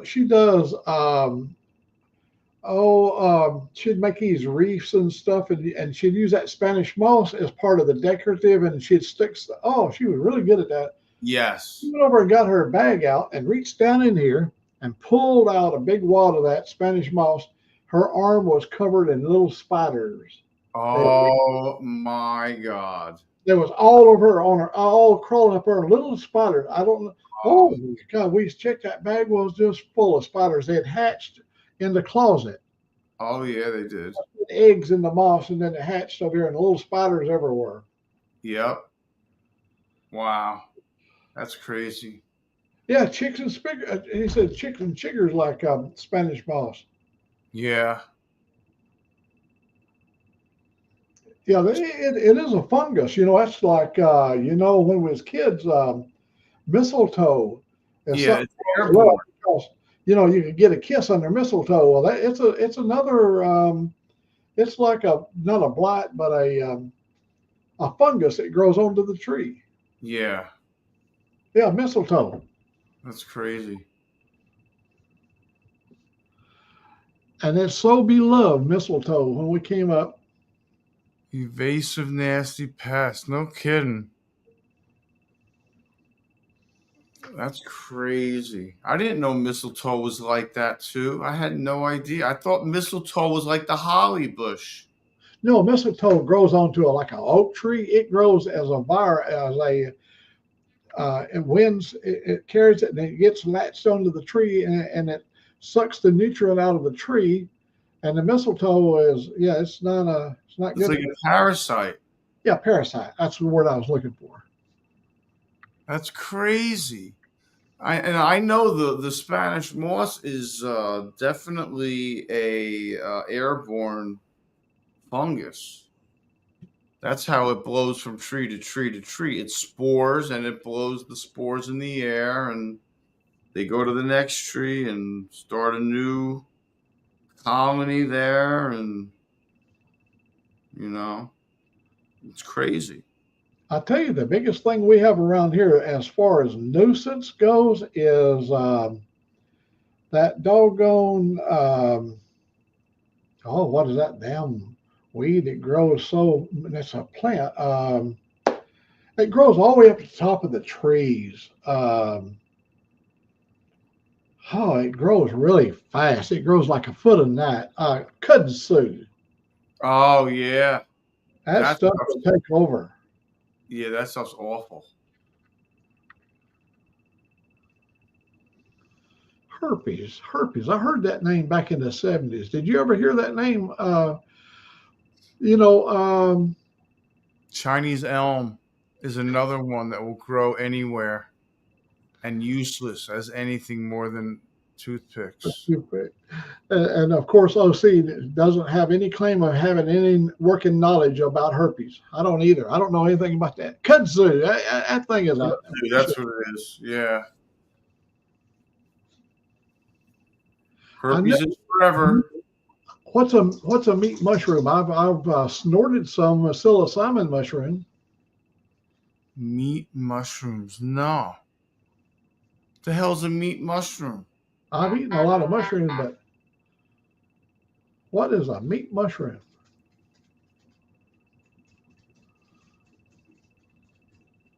That sounds crazy. I'm starting to get hungry. I'm gonna end up eating. I know I should not eat until tomorrow morning.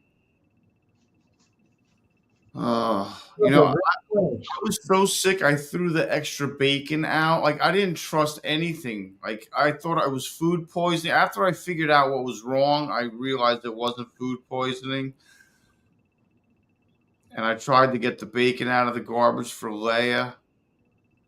And I was like, it was covered in coffee grinds. I was like, oh, you're not eating that. Like I was ready to throw everything out. I was ready to throw all the eggs out. I was ready to throw the tuna fish out that I made. I was like, everything's getting thrown out. The bread. We start from scratch. The meat mushrooms are red and they grow on dead stumps. We do have a lot of red mushrooms grows on stumps here. Are those the ones with the white dots like Mario Brothers? Because those are psilocybin, whatever you call it. Psilocybin. Thank you. Psilocybin.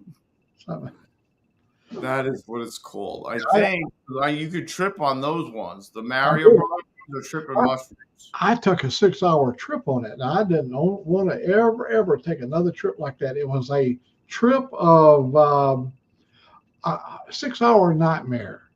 Oh, I had that's control over nothing, man. The words were like in Roman numerals that was coming up in my head. For me to speak, I had to read the words in my head before I could say them.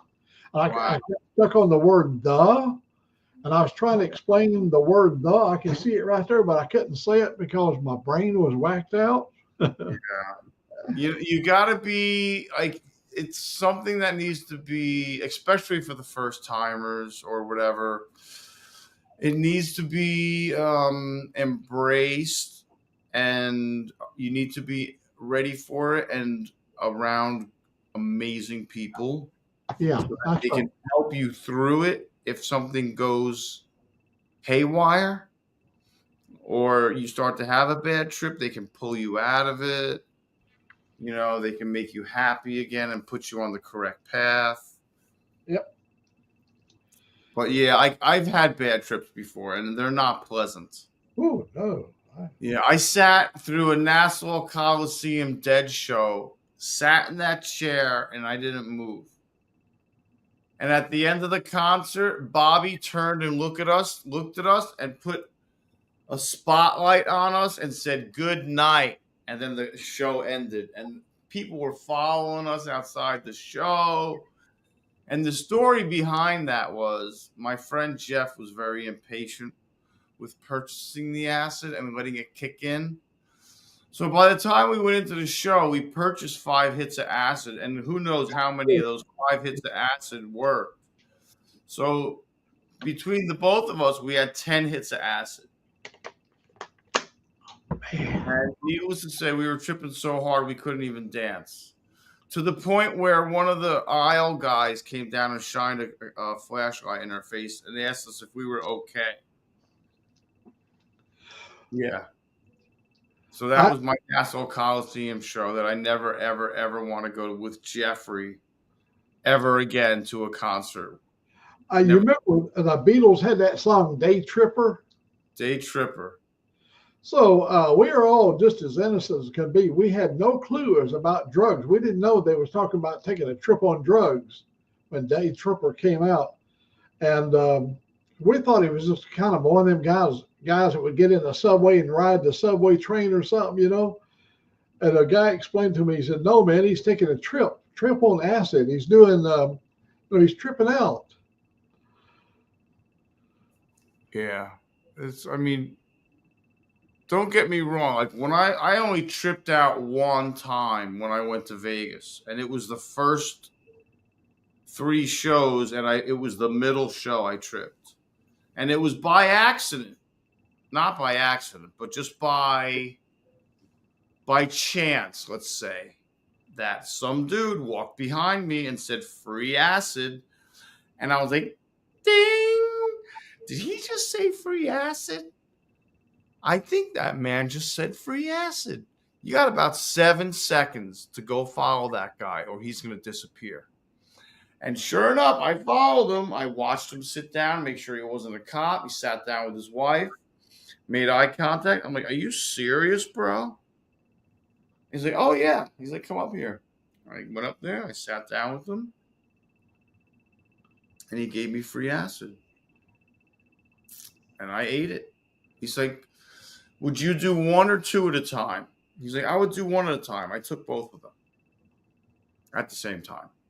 And I was 20 minutes later, by the time they came on stage, I was well on my way.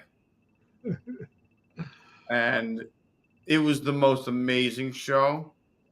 I can still remember every single solitary song. It is ingrained into my memory bank. The other shows, I got to look at the set lists in order to identify what songs were played. The one I went to and I tripped my balls off, I remember like the back of my hand. Wow. It's like permanently embedded into my mind. The entire set list. Speaking of drugs and stuff, you want to hear a little joke? Sure. They came out with a brand new ladies' feminine douche.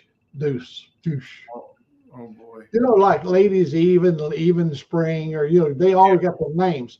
And there was only like 3 ingredients that made it so outstanding. It was the formula from KFC chicken, the LSD was in it, and a chemical called alum. Alum is a common chemical. And so what made it so spectacular, the douche was tight, out of sight, and finger looking good. Oh, good night, Irene. That is fantastic. Yeah. That is great. Yeah, OC's got to tell that one over at the bar. Oh, yeah, man. Oh, That is, listen, you got to write that one down, OC, for the bar. That is It was fantastic. a combination of KFC, alum, and LSD. It's tight, out of sight, and finger looking good. Yeah, Lucy in the Sky with Diamonds. We all, they explained that one also. We always thought it was drugs. Yeah, we always thought it was. What we used to call that stuff? They used to drop it in your eye, clear window or window pane or Window pane. It was liquid acid. Yeah. You would drop it on, like, I don't know. I wouldn't put that shit in my eye. Well, no, You would. I've put that on my tongue though. And let me tell you something. 15 hours later, I was like, are we done yet? I was like, for real, bro. This shit needs to start mellowing out. And it did. It took a long time. And that's the one thing about acid I don't like. Is not only, I mean, usually it'll always last like 8 to 12 hours, or once, and usually it'll last that length of time no matter how much you take, as long as you take it at the same time. It'll just be more strong. It'll be just more intense, and I don't like the intensity. That's the one thing about acid, and that's different from mushrooms. It's very, very intense. Sick, when you're, 30, 40 years ago, when you was really too young, but when the drug craze came over America, we was also a new sexual revolution. And people are introduced to most of your Southern people being raised in the Bible Belt. When they introduced you to that terminology, a box lunch at the Y, we didn't know what the hell they was talking about. Yeah. So then once a box lunch at the Y, then that joke came out and it all made sense. Yeah. Yeah. That's it. That's funny. This is adult version of the show, even though it's after midnight down there where you're at. So it's perfectly legal. That's great. That's fantastic. But I must say, like I experimented a great deal with LSD when I got involved with the Grateful Dead, and I started following the Grateful Dead, and that happened right after the incident at my house that happened. And from that point on, I had a family unit known as the Grateful Dead. I mean, I've always had, and during that time that everything was going on, I always had a responsible job. I was an EMT. I was volunteer ambulance corps, and I was working for a paid ambulance corps.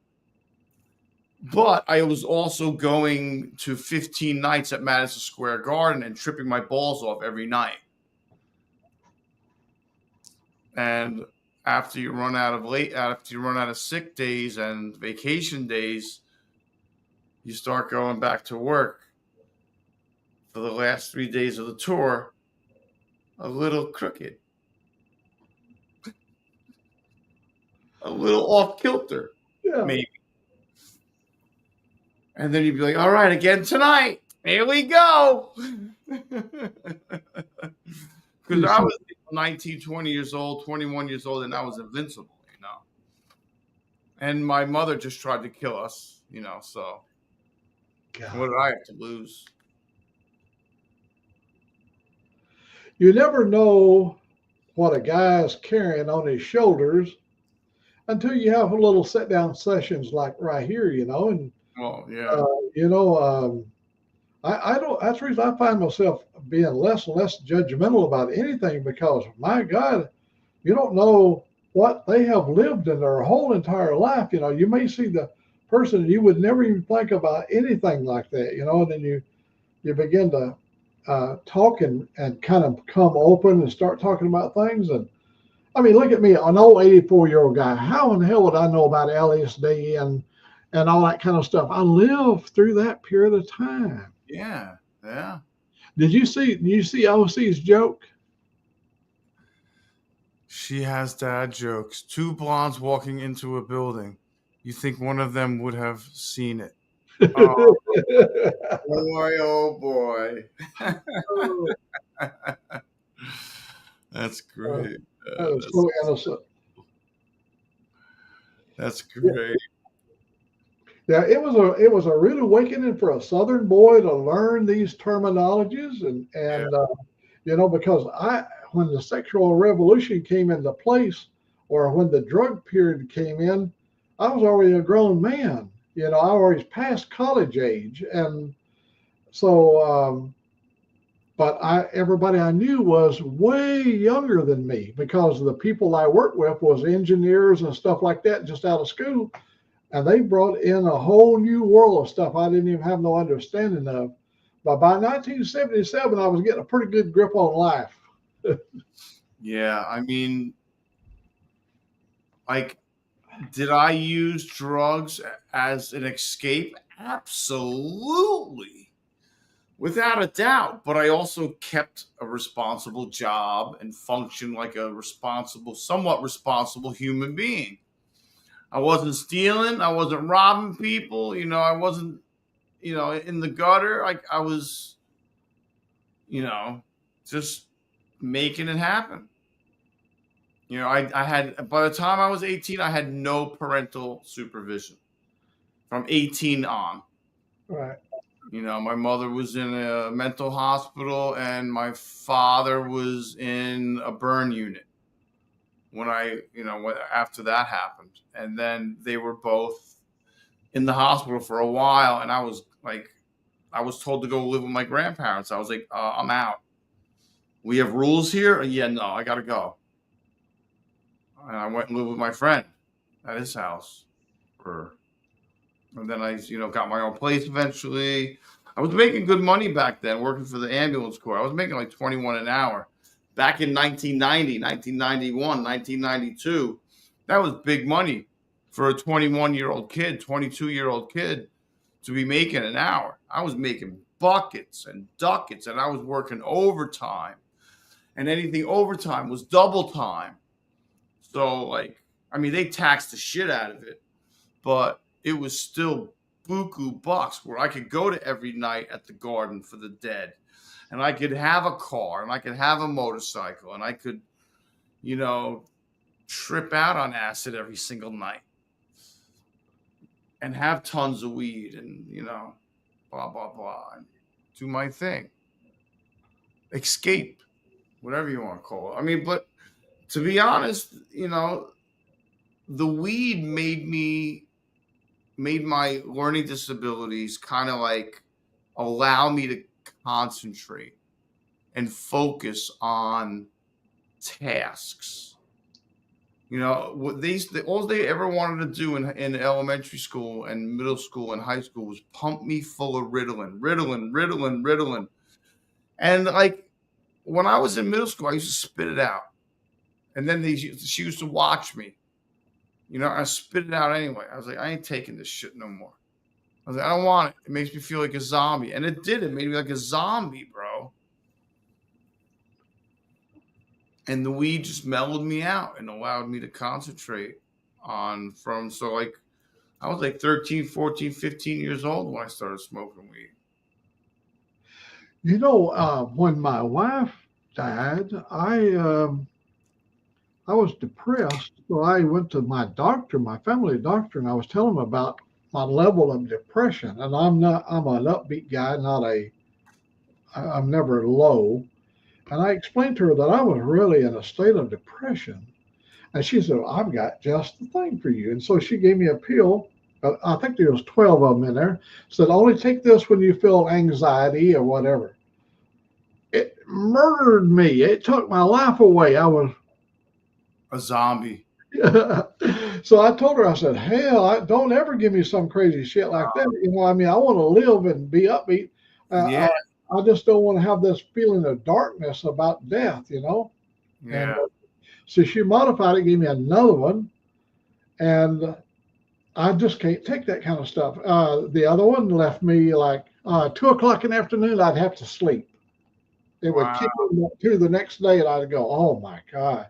So I just, no more. I don't need no chemicals. I got over it, I had to deal with it the raw way, When I was in jail, they had me on an antidepressant, and it made me sleep all the time.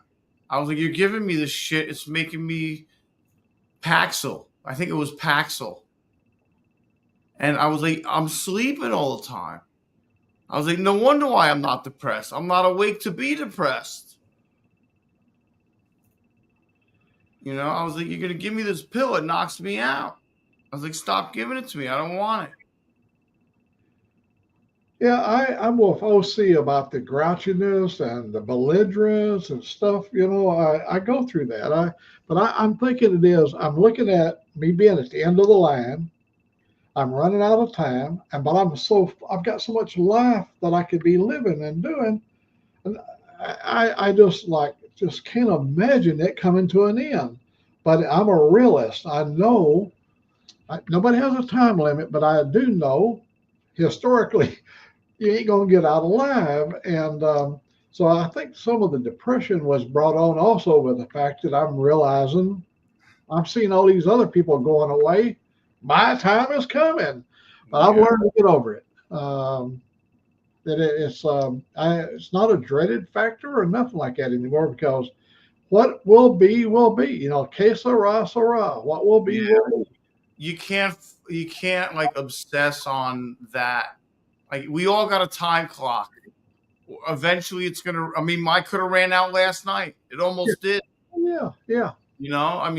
There's so many different ways for a diabetic. There's so many different ways for anyone to die. Right. The complications to diabetes, complications from this, complications from that, some stupid whatever, anything. You walk out, you get hit by a bus. Who knows? Yeah, you can't really dwell on it. If you do, it's gonna tear you up. And Yeah. and what I was doing, I was starting to dread, especially when you hold her hand and watch their eyes close and watch them leave this earth right here. You're looking at them a foot from their head, Yeah. and you're like, well, hell, she was so much stronger than me, college educated, all kinds of degrees and stuff, and Yeah. she won. I go, oh my God, if it can take her out, it can get me. Yeah. Yeah. Hey, let me show you something. Let me show you this. I think, you might get a kick out of this. If I can show it to you. It was just found today. And of course, I took a picture of it. I'll show you what my wife 35 years ago looked like. And it's not going to be an emotional thing. That portion is over. You're going to have your moments, but it's not something that's going to trigger something. Yeah. But let me get this right up here. Now, if I can make this where you can see it. Oh, wow. My wife right there. And guess who that little girl is? Angelique. That's Angelique. That's what the package, when I married her, that's what I got. That was my package. Yeah. She's beautiful, Mac. Well, she was so pretty. And so loving. I was really upset when my parents died, because in my mind, my dad would have died first. And then, like, if I was king, my dad would have died first. I would have taken care of my mother for the rest of her days, which would have been forever. She never would have died. And that would have been it, And I was okay with that. And when that didn't happen in that order, I was like, I couldn't, like, it blew me out of the water. I was like, how is this happening? How am I losing my mom first? Yeah. Just hard.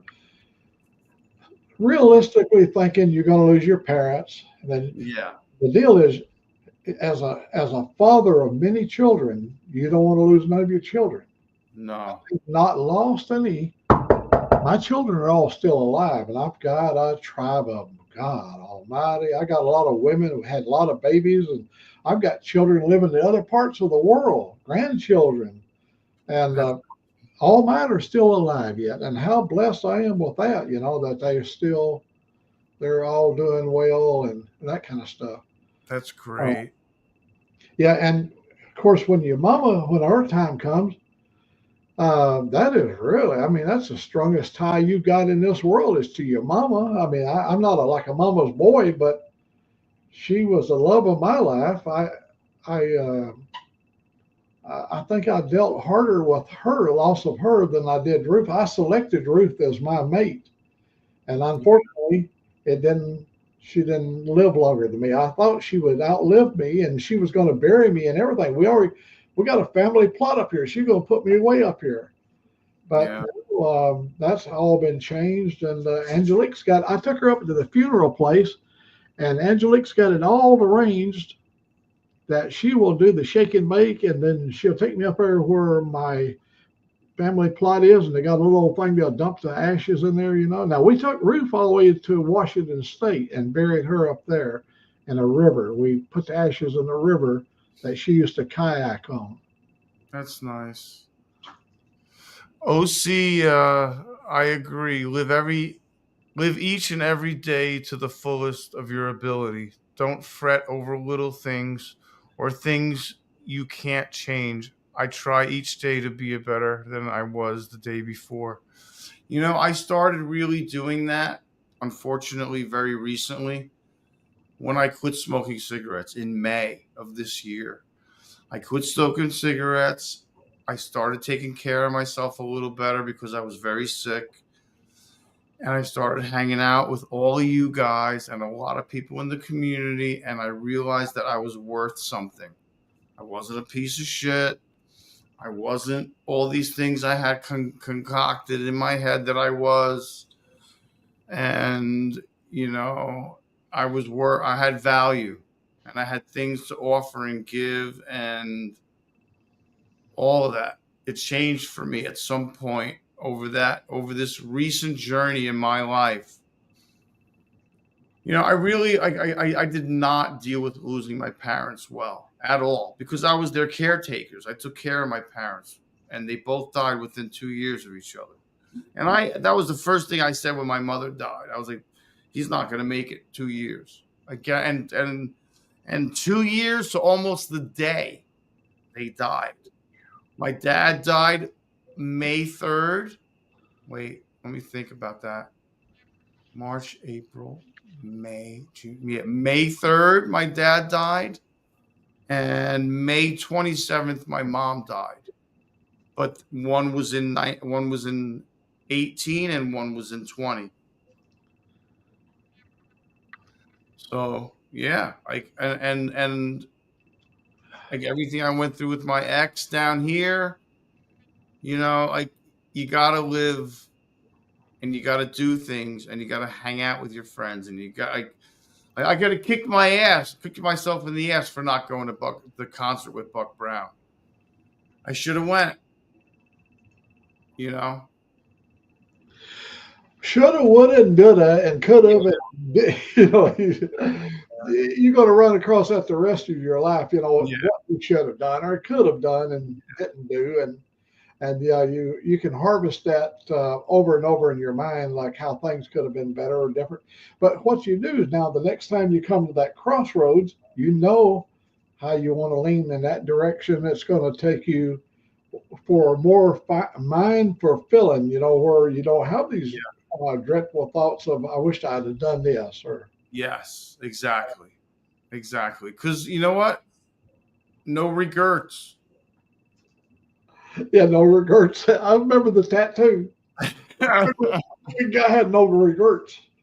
No regrets. Yeah. I told that one to Motorbob. I think Motorbob is probably well aware of them. You know, make sure he is. Yeah. Correct. Yeah. I watched that guy today sitting up there, and he was doing all that fine work on it, and he's got so much patience. I'm telling you. He does. He's a saint. He's ridiculous, bro. I don't know how he does it. He has patience of a saint. I'm at 129. What was it before? I saw 130 a while ago. Are you dropping again? Yeah, it's still plateauing, but it's at 129. That's a little bit of a dip. I believe I saw 130.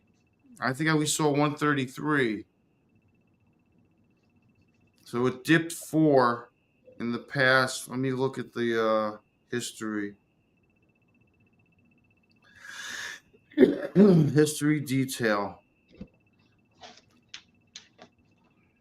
Summary. What happened? Where is it? What is happening? Auto events. I don't want to look at auto events. Yeah, 132 was the highest. And now it's 129.